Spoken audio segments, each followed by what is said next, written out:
ਜੋ ਧੰਨ ਗੁਰੂ ਗ੍ਰੰਥ ਸਾਹਿਬ ਪਾਤਸ਼ਾਹ ਜੀ ਕੀ ਬਾਣੀ ਦੀਆਂ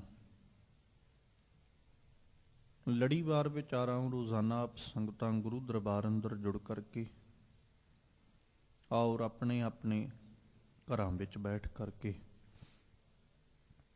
ਇਸ ਸਥਾਨ ਤੋਂ ਸਰਵਣ ਕਰਦੀਆਂ ਹੋ ਉਹ ਚੱਲ ਰਹੀਆਂ ਲੜੀਵਾਰ ਗੁਰਬਾਣੀ ਵਿਚਾਰਾਂ ਦੇ ਨਾਲ ਸਾਂਝ ਪਾਈਏ। ਵਿਚਾਰਾਂ ਦੀ ਆਰੰਭਤਾ ਤੋਂ ਪਹਿਲਾਂ ਸਤਿਗੁਰੂ ਧੰਨ ਗੁਰੂ ਗ੍ਰੰਥ ਸਾਹਿਬ ਜੀ ਕਿਰਪਾ ਕਰਨ, ਆਪਣਾ ਮਿਹਰ ਭਰਿਆ ਹੱਥ ਸਿਰ ਤੇ ਰੱਖਣ। ਸਤਿਗੁਰੂ ਜੀ ਆਪ ਰਸਨਾ ਉੱਤੇ ਵਰਤ ਕੇ ਆਪਣੀ ਬਾਣੀ ਔਰ ਆਪਣੇ ਸ਼ਬਦ ਦੀ ਵਿਚਾਰ ਆਪ ਕਰਵਾ ਲੈਣ ਔਰ ਆਪ ਸਰਬੱਤ ਸੰਗਤ ਬਖਸ਼ੋ। ਅਸੀਸ ਕੋਈ ਰਸਨਾ ਵਾਂਝੀ ਨਾ ਰਹੇ। ਦੋਵੇਂ ਹੱਥ ਜੋੜ ਆਪਣੀਆਂ ਮਨ ਔਰ ਬਿਰਤੀਆਂ ਇਕਾਗਰ ਕਰਦਿਆਂ ਹੋਇਆਂ ਲਵਾਓ ਗੁਰੂ ਚਰਨਾਂ ਵਿੱਚ ਹਾਜ਼ਰੀ। ਅਦਬ ਸਹਿਤ ਸਰਬੱਤ ਸੰਗਤ ਮਿਲ ਕਰਕੇ ਉਚਾਰਨ ਕਰੋ ਜੀ। ਸਤਨਾਮ ਸ੍ਰੀ ਵਾਹਿਗੁਰੂ ਸਾਹਿਬ ਜੀ। ਇੱਕ ਵਾਰ ਫਿਰ ਕਰੋ ਰਸਨਾਵਾ ਪਵਿੱਤਰ ਔਰ ਮਿਲ ਕੇ ਆਖੋ ਜੀ। ਸਤਨਾਮ ਸ੍ਰੀ ਵਾਹਿਗੁਰੂ ਸਾਹਿਬ ਜੀ। ਵਾਹਿਗੁਰੂ ਸਾਹਿਬ ਜੀ। ਸ੍ਰੀ ਰਾਗ ਮਹੱਲਾ ਪਹਿਲਾ ਘਰ ਦੂਜਾ। ਦੁਨੀਆ ਕੈਸ ਮੁਕਾਮੇ ਕਰ ਸਿਦਕ ਕਰਨੀ ਖਰਚ ਬਦ ਹੋ ਲਾਗ ਰਹੋ ਨਾਮੇ ਰਹਾਉ।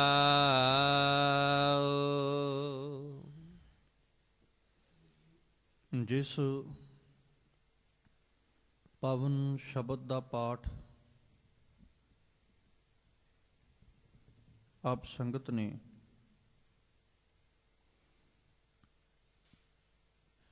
ਬੜੇ ਅਦਬ ਸਤਿਕਾਰ ਦੇ ਨਾਲ ਪਿਆਰ ਸਹਿਤ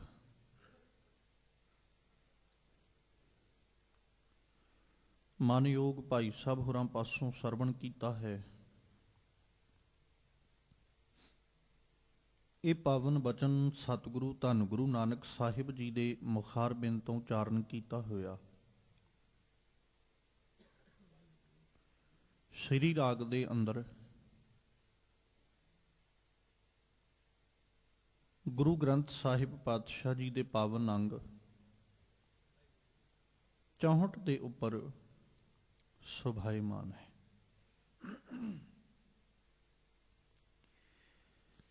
ਇਸ ਪਾਵਨ ਸ਼ਬਦ ਵਿੱਚ ਗੁਰੂ ਨਾਨਕ ਸਾਹਿਬ ਜੀ ਨੇ ਜੋ ਉਪਦੇਸ਼ ਬਖਸ਼ਿਸ਼ ਕੀਤਾ ਹੈ,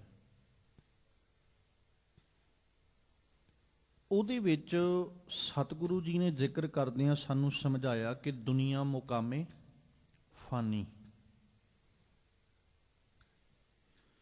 ਕਿ ਇਸ ਸੰਸਾਰ ਦਾ ਜਿਹੜਾ ਮੁਕਾਮ ਹੈ ਉਹ ਫਨਾ ਹੋਣ ਵਾਲਾ ਹੈ, ਨਾਸ਼ਵਾਨ ਹੈ। ਕਿਸੇ ਪ੍ਰਕਾਰ ਵੀ ਦੁਨੀਆ ਦਾ ਮਤਲਬ ਸੰਸਾਰ, ਇਹ ਮੁਕਾਮ ਪੱਕਾ ਨਹੀਂ ਹੈ। ਇਨਸਾਨ ਜਿੰਨਾ ਮਰਜ਼ੀ ਯਤਨ ਕਰ ਲੈ, ਕਹਿੰਦੇ ਦੁਨੀਆ ਇੱਕ ਸਦੀਵ ਮੁਕਾਮ ਨਹੀਂ ਹੋ ਸਕਦੀ। ਸਮਾਂ ਤੇ ਕਾਲ, ਸਮਾਂ ਔਰ ਮੌਤ, ਜਿਸ ਕਰਕੇ ਦੁਨੀਆ ਕਦੇ ਸਦੀਵ ਰਹਿਣ ਵਾਲੀ ਥਾਂ ਨਹੀਂ ਬਣ ਸਕਦੀ। ਸਮਾਂ ਨਾ ਹੋਵੇ, ਕਾਲ ਦਾ ਪ੍ਰਭਾਵ ਨਾ ਹੋਵੇ ਤੇ ਬੰਦਾ ਕਹਿ ਸਕਦਾ ਹੈ ਵੀ ਮੁਕਾਮ ਪੱਕਾ ਹੈ। ਪਰ ਕਾਲ ਔਰ ਸਮਾਂ, ਇਹਨਾਂ ਦਾ ਪ੍ਰਭਾਵ ਇੰਨਾ ਹੈ ਕਿ ਇੱਕ ਵੀ ਇਨਸਾਨ ਇਹ ਗੱਲ ਨਹੀਂ ਕਹਿ ਸਕਦਾ ਕਿ ਦੁਨੀਆ ਦਾ ਮੁਕਾਮ ਸਦੀਵ ਹੈ। ਸਤਿਗੁਰੂ ਜੀ ਕਹਿੰਦੇ ਵੀ ਦੁਨੀਆ ਦਾ ਮੁਕਾਮ ਸਦੀਵ ਨਹੀਂ, ਇਹ ਗੱਲ ਪੱਕੀ ਕਰਕੇ ਜਾਣ ਲਾ। ਇਸ ਲਈ ਇੱਥੋਂ ਚੱਲਣ ਦੀ ਤਿਆਰੀ ਵੀ ਕਰ, ਕਾਰ ਵਿਹਾਰ ਵੀ ਕਰ ਤੇ ਚੱਲਣ ਦੀ ਤਿਆਰੀ ਵੀ ਕਰ। ਅਸਲ ਵਿੱਚ ਨਾ ਜੀਵਨ ਨੂੰ ਜਿਉਣਾ ਤੇ ਜ਼ਿੰਦਗੀ ਨੂੰ ਜਿਉਣਾ ਕੋਈ ਮਾੜੀ ਗੱਲ ਨਹੀਂ। ਜ਼ਿੰਦਗੀ ਜਿਉਣੀ, ਖੁਸ਼ਹਾਲੀ ਨਾਲ ਜੀਵਨ ਜਿਉਣਾ ਬਹੁਤ ਚੰਗੀ ਗੱਲ ਹੈ। ਚਿੰਤਾਵਾਂ ਤੋਂ ਰਹਿਤ ਹੋ ਕੇ ਜੀਵਨ ਗੁਜ਼ਾਰਨਾ, ਖੁਸ਼ਹਾਲੀ ਭਰਿਆ ਜੀਵਨ ਬੜੀ ਬੜੀ ਪਿਆਰੀ ਬਾਤ ਹੈ।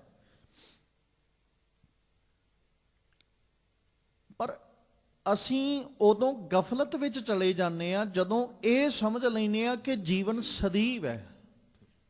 ਉਦੋਂ ਅਸੀਂ ਗਾਫਲਤਾ ਵਾਲੇ ਪਾਸੇ ਤੁਰ ਪੈਂਦੇ। ਜਿਹਨੂੰ ਧੰਨ ਗੁਰੂ ਅੰਗਦ ਦੇ ਪਾਤਸ਼ਾਹ ਜੀ ਬਾਣੀ 'ਚ ਜ਼ਿਕਰ ਕਰਦੇ ਆਖਦੇ, ਜਿੰਨੀ ਚੱਲਣ ਜਾਣਿਆ ਸੇ ਕਿਉਂ ਕਰੇ ਵਿਥਾਰ। ਉਹ ਖਲਾਰਾ ਨਹੀਂ ਪਾਉਂਦੇ। ਜੇ ਉਹ ਖਲਾਰਾ ਪਾ ਵੀ ਲੈਣ, ਵਿਸਥਾਰ ਕਰ ਵੀ ਲੈਣ, ਤੇ ਉਹਨਾਂ ਕੁ ਕਰਦੇ ਨੇ ਜਿੰਨਾ ਕੁ ਉਹ ਸਮੇਟ ਲੈਣ, ਜਿੰਨਾ ਕੁ ਸਮੇਟਿਆ ਜਾ ਸਕੇ। ਅਸੀਂ ਆਪਣਾ ਵਿਸਥਾਰ ਤੇ ਕੀਤਾ ਹੈ, ਪਰ ਵਿਸਥਾਰ ਕਰਦਿਆਂ ਅਸੀਂ ਇਸ ਗੱਲ ਨੂੰ ਭੁੱਲ ਗਏ ਹਾਂ ਕਿ ਦੁਨੀਆ ਦਾ ਮੁਕਾਮ ਸਦੀਵ ਨਹੀਂ। ਇਹ ਬਾਤ ਅਸੀਂ ਭੁੱਲ ਗਏ।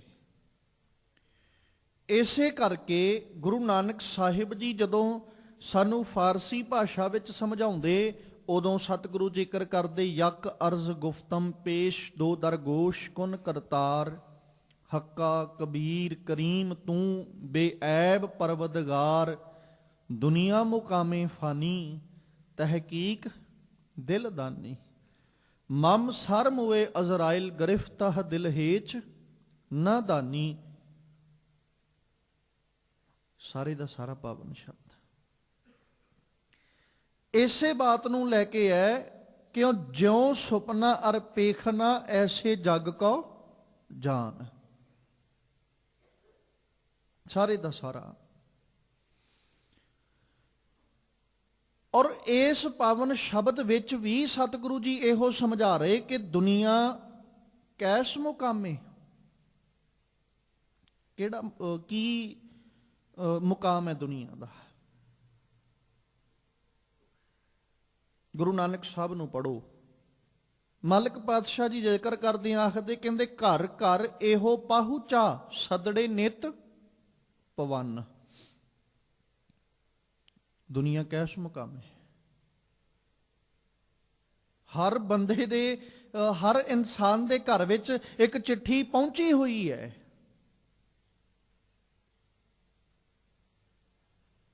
ਔਰ ਸੱਦੜੇ ਨਿਤ ਰੋਜ਼ ਸੱਦੇ ਪੈ ਰਹੇ। ਜਿੰਨਾ ਘਰ ਚਿੱਠੀ ਪਹੁੰਚੀ ਹੈ, ਜਿਹੜਾ ਸਮਾਂ, ਜਿਹਦਾ ਸਮਾਂ ਆ ਜਾਂਦਾ ਉਹਨੂੰ ਸੱਦਾ ਪੈ ਜਾਂਦਾ। ਹੁਣ ਆਪਾਂ ਜੇ ਆਪਣੀ ਗੱਲ ਕਰਾਂਗੇ, ਚਿੱਠੀ ਤੇ ਸਾਡੇ ਘਰੇ ਵੀ ਪਹੁੰਚੀ ਹੋਈ।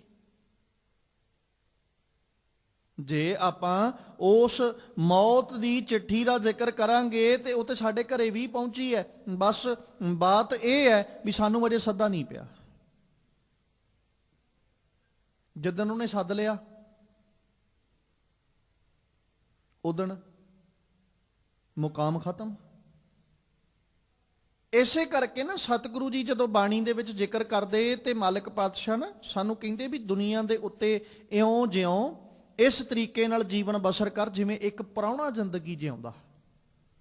ਜਿਵੇਂ ਇੱਕ ਪ੍ਰਾਹੁਣਾ ਕਿਸੇ ਦੇ ਘਰ ਜਾ ਕੇ ਸਮਾਂ ਬਤੀਤ ਕਰਦਾ ਨਾ, ਭਾਵੇਂ ਉਹ ਇੱਕ ਦਿਨ ਹੋਵੇ, ਭਾਵੇਂ 2 ਦਿਨ ਹੋਵੇ, ਭਾਵੇਂ ਹਫਤੇ ਦੀ ਗੱਲ ਹੋਵੇ, ਪਰ ਉਹ ਕਦੇ ਘਰ ਦੇ ਉੱਤੇ ਨਾ ਦਾਅਵਾ ਨਹੀਂ ਕਰਦਾ ਕਿ ਘਰ ਮੇਰਾ ਹੈ। ਉਹਨੂੰ ਪਤਾ ਵੀ ਮੈਂ ਅੱਜ ਨਹੀਂ ਤੇ ਕੱਲ ਹੋਵਾਂਗਾ। 2-4 ਦਿਨਾਂ ਦੀ ਖੇਡ ਹੈ, ਉਦੋਂ ਬਾਅਦ ਵਿੱਚ ਮੈਨੂੰ ਆਪਣੇ ਘਰ ਪਰਤਣਾ ਪੈਣਾ। ਭਾਈ ਗੁਰਦਾਸ ਜੀ ਇੱਕ ਬੜਾ ਪਿਆਰਾ ਜ਼ਿਕਰ ਕਰਦੇ। ਉਹਨਾਂ ਨੇ ਨਾ ਜ਼ਿਕਰ ਕਰਦਿਆਂ ਆਖਿਆ, ਕਹਿੰਦੇ ਇਹ ਹੈ ਗਵਾਲਾ, ਗਊਆਂ ਚਰਾਉਣ ਵਾਲਾ। ਤੇ ਗਊਆਂ ਚਰਾਉਣ ਵਾਲਾ ਜਿਹੜਾ ਨਾ, ਉਹ ਕਦੇ ਗਊਆਂ ਦਾ ਮਾਲਕ ਨਹੀਂ ਬਣਦਾ। ਗਾਵਾਂ ਨੂੰ ਚਰਾਉਣ ਵਾਲਾ ਜਿਹੜਾ ਮਾਲਕ ਨੇ ਗਾਵਾਂ ਦੇ ਨੇ ਰੱਖਿਆ ਹੋਵੇ, ਉਹ ਗਾਵਾਂ ਲੈ ਕੇ ਤੁਰ ਜਾਂਦਾ ਹੈ, ਰੋਜ਼ ਚਾਰਦਾ ਹੈ, ਪਰ ਉਹ ਗਾਵਾਂ ਦੇ ਉੱਤੇ ਕਦੇ ਦਾਅਵਾ ਨਹੀਂ ਕਰ ਸਕਦਾ ਵੀ ਇਹ ਗਾਵਾਂ ਦਾ ਮਾਲਕ ਮੈਂ ਆ। ਗਾਵਾਂ ਦੇ ਮਲਕੀਅਤ ਦੀ ਗੱਲ ਤੇ ਛੱਡੋ, ਉਹ ਗਾਵਾਂ ਦੇ ਦੁੱਧ ਉੱਤੇ ਕਦੇ ਆਪਣੀ ਮਲਕੀਅਤ ਨਹੀਂ ਰੱਖ ਸਕਦਾ। ਉਹ ਵੱਖਰੀ ਗੱਲ ਹੈ ਵੀ ਇੱਕ ਗਾਂ, ਦੋ ਗਾਵਾਂ ਦਾ ਦੁੱਧ ਉਹ ਆਪਣੇ ਲਈ ਵਰਤ ਲਏ, ਪਰ ਮਲਕੀਅਤ ਉਹ ਕਦੇ ਵੀ ਨਹੀਂ ਲੈ ਸਕਦਾ। ਤੇ ਭਾਈ ਗੁਰਦਾਸ ਜੀ ਕਹਿੰਦੇ ਵੀ ਜੇ ਉਹ ਇਨਸਾਨ ਹੁਣ ਗਊਆਂ ਨੂੰ ਚਾਰਨ ਵਾਲਾ, ਗਊਆਂ ਦਾ ਮਾਲਕ ਬਣ ਕੇ ਬਹਿ ਜਾਏ, ਗਊਆਂ ਨੂੰ ਚਰਾਉਣ ਵਾਲਾ ਆਖੇ, ਗਊਆਂ ਤੇ ਦਾਅਵਾ ਕਰਕੇ ਵੀ ਇਹਨਾਂ ਦਾ ਮਾਲਕ ਮੈਂ ਆ, ਤੇ ਜਿੱਦਣ ਗਊਆਂ ਦਾ ਮਾਲਕ ਉਹਨੂੰ ਉਥੋਂ ਤੋਰ ਦੇ, ਉਦਣ ਫਿਰ ਕੀ ਹੋਏਗਾ? ਉਦਣ ਅਫਸੋਸ ਹੋਏਗਾ। ਫਿਰ ਦੂਜੀ ਉਹਨਾਂ ਉਦਾਹਰਨ ਦਿੱਤੀ, ਕਹਿੰਦੇ ਫਸਲ ਦੀ ਰਾਖੀ ਕਰਨ ਵਾਲਾ ਰਖਵਾਲਾ ਫਸਲ ਦੇ ਮਾਲਕ ਨੇ ਰੱਖਿਆ, ਤੇ ਫਸਲ ਦਾ ਰਖਵਾਲਾ ਕਦੇ ਫਸਲ ਤੇ ਦਾਅਵਾ ਨਹੀਂ ਕਰਦਾ ਵੀ ਇਹ ਫਸਲ ਮੇਰੀ ਹੈ। ਉਹਨੂੰ ਪਤਾ ਵੀ ਮੈਂ ਤੇ ਸਿਰਫ ਕੰਮ ਦਾ ਬੰਨਿਆ ਹੋਇਆ, ਕਾਰਜ ਦਾ ਬੰਨਿਆ, ਅੱਜ ਮੈਂ ਰਖਵਾਲੀ ਕਰ ਰਿਹਾ, ਕੱਲ ਨੂੰ ਫਸਲ ਮਾਲਕ ਨੇ ਵਢਵਾ ਲੈਣੀ ਹੈ, ਮੈਨੂੰ ਤੇ ਸਿਰਫ ਓਨਾ ਕੀ ਧਨ ਮਿਲਣਾ ਜਿੰਨਾ ਕੁ ਮੇਰੇ ਨਾਲ ਉਹਨੇ ਨਿਯੁਕਤ ਕੀਤਾ, ਜਿੰਨੀ ਕੁ ਮੇਰੇ ਨਾਲ ਤਨਖਾਹ ਨਿਯੁਕਤ ਕੀਤੀ ਓਨੀ ਕੁ ਦੇਣੀ ਉਹਨੇ। ਫਸਲ ਭਾਵੇਂ ਲੱਖਾਂ ਦੀ ਹੋਵੇ, ਫਸਲ ਭਾਵੇਂ ਕਰੋੜਾਂ ਦੀ ਹੋਵੇ, ਤੇ ਫਸਲ ਭਾਵੇਂ ਹਜ਼ਾਰਾਂ ਦੀ ਹੋਵੇ, ਮਾਲਕ ਨੇ ਮੈਨੂੰ ਤੇ ਓਨਾ ਹੀ ਧਨ ਦੇਣਾ ਜਿੰਨਾ ਧਨ ਉਹਨੇ ਮੇਰੇ ਨਾਲ ਨਿਯੁਕਤ ਕੀਤਾ, ਮੇਰੇ ਨਾਲ ਮਿੱਥਿਆ ਹੈ। ਫਸਲ ਉੱਤੇ ਦਾਅਵਾ ਕਰਕੇ ਉਹ ਫਸਲ ਦਾ ਮਾਲਕ ਨਹੀਂ ਬਣ ਜਾਂਦਾ। ਤੇ ਜਿਹੜਾ ਫਸਲ ਤੇ ਦਾਅਵਾ ਕਰਕੇ ਆਪਣੇ ਆਪ ਨੂੰ ਮਾਲਕ ਹੀ ਸਮਝਣ ਲੱਗ ਜਾਏ, ਜਦੋਂ ਮਾਲਕ ਉਹਨੂੰ ਉੱਥੋਂ ਤੋਰਦਾ ਹੈ, ਫਿਰ ਉਹਨੂੰ ਅਫਸੋਸ ਹੁੰਦਾ, ਫਿਰ ਉਹ ਕੁਰਲਾਉਂਦਾ। ਕਿਉਂ ਨਾ ਅਸੀਂ ਉਹ ਜਿਵੇਂ ਫਸਲ ਦਾ ਰਖਵਾਲਾ ਆਪਣੇ ਆਪ ਨੂੰ ਸਿਰਫ ਰਖਵਾਲਾ ਹੀ ਸਮਝੇ ਵੀ ਮੈਂ ਤੇ ਰਖਵਾਲਾ ਹਾਂ, ਗਊਆਂ ਨੂੰ ਚਾਰਨ ਵਾਲਾ ਆਪਣੇ ਆਪ ਨੂੰ ਕੱਲਾ ਚਾਰਕ ਹੀ ਸਮਝੇ ਵੀ ਮੈਂ ਤੇ ਗਊਆਂ ਚਰਾਉਣ ਵਾਲਾ ਹਾਂ, ਮਾਲਕ ਨਹੀਂ ਆ। ਤੇ ਕਿਉਂ ਨਾ ਦੁਨੀਆ ਉੱਤੇ ਰਹਿਣ ਲੱਗਿਆਂ ਅਸੀਂ ਆਪਣੇ ਆਪ ਨੂੰ ਇਸ ਦੁਨੀਆ ਦਾ ਮਾਲਕ ਸਮਝਣ ਦੀ ਬਜਾਏ ਬਸ ਇਹ ਸਮਝੀਏ ਵੀ ਅਸੀਂ ਤੇ ਸਮਾਂ ਕੱਟਣ ਆਏ ਆ, ਅਸੀਂ ਤੇ ਕੇਵਲ ਆਪਣਾ ਸਮਾਂ ਬਤੀਤ ਕਰਨ ਆਏ ਆ। ਜਿੰਨਾ ਵੀ ਸਮਾਂ ਹੈ, ਹੁਣ ਖਿਆਲ ਰੱਖੋ, ਚਾਰਕ ਨੂੰ ਪਤਾ ਵੀ ਮੈਂ ਗਾਵਾਂ ਚਾਰਨ ਆਇਆ, ਫਸਲ ਬੀਜਣ ਵਾਲੇ ਨੂੰ, ਰਖਵਾਲੇ ਨੂੰ ਪਤਾ ਵੀ ਮੈਂ ਆਪਣਾ ਇਹ ਕਾਰਜ ਕਰਨਾ, ਉਹ ਆਪਣੇ ਕਾਰਜ ਨੂੰ ਬਖੂਬੀ ਕਰਦਾ, ਖੁਸ਼ੀ ਨਾਲ ਕਰਦਾ, ਪ੍ਰਸੰਨਤਾ ਨਾਲ ਕਰਦਾ ਹੈ। ਤੇ ਅਸੀਂ ਇਹ ਨਹੀਂ ਕਹਿ ਸਕਦੇ ਕਿ ਉਹ ਮਾਲਕ ਹੈ ਤਾਂ ਕਰਕੇ ਪ੍ਰਸੰਨਤਾ ਨਾਲ, ਨਹੀਂ, ਉਹ ਰੱਖੇ ਹੋਏ ਸੇਵਕ ਹੀ ਨੇ। ਤੇ ਅਸੀਂ ਆਪਣਾ ਜੀਵਨ ਨਿਰਾਸ਼ ਹੋ ਕੇ ਨਹੀਂ ਗੁਜ਼ਾਰਨਾ ਵੀ ਜ਼ਿੰਦਗੀ ਨੇ ਤੇ ਮੁੱਕ ਹੀ ਜਾਣਾ, ਜੀਵਨ ਵੀ ਖਤਮ ਹੋ ਜਾਏਗਾ, ਕਿਉਂ ਨਾ ਅਸੀਂ ਨਿਰਾਸ਼ ਹੋ ਕੇ ਜੀਵਨ, ਨਹੀਂ, ਅਸੀਂ ਜੀਵਨ ਖੁਸ਼ਹਾਲੀ ਨਾਲ ਗੁਜ਼ਾਰਨਾ। ਸਮਾਂ ਹੈ ਜਿੰਨਾ ਰੱਬ ਨੇ ਦਿੱਤਾ ਹੈ ਓਨਾ ਹੀ ਮਿਲਣਾ, ਸਵਾਸ ਜਿੰਨੇ ਮਾਲਕ ਨੇ ਦਿੱਤੇ ਓਨੇ ਹੀ ਮਿਲਣੇ ਨੇ, ਇੱਕ ਸਵਾਸ ਨਾ ਵਧਣਾ ਤੇ ਨਾ ਘਟਣਾ।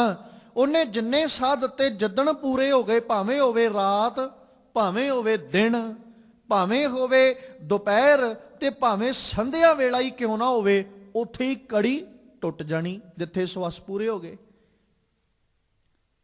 ਕਿਉਂ ਨਾ ਅਸੀਂ ਜਿੰਨਾ ਕੁ ਜੀਵਨ ਇਹਨੂੰ ਖੁਸ਼ਹਾਲੀ ਨਾਲ ਜਿਉਈਏ,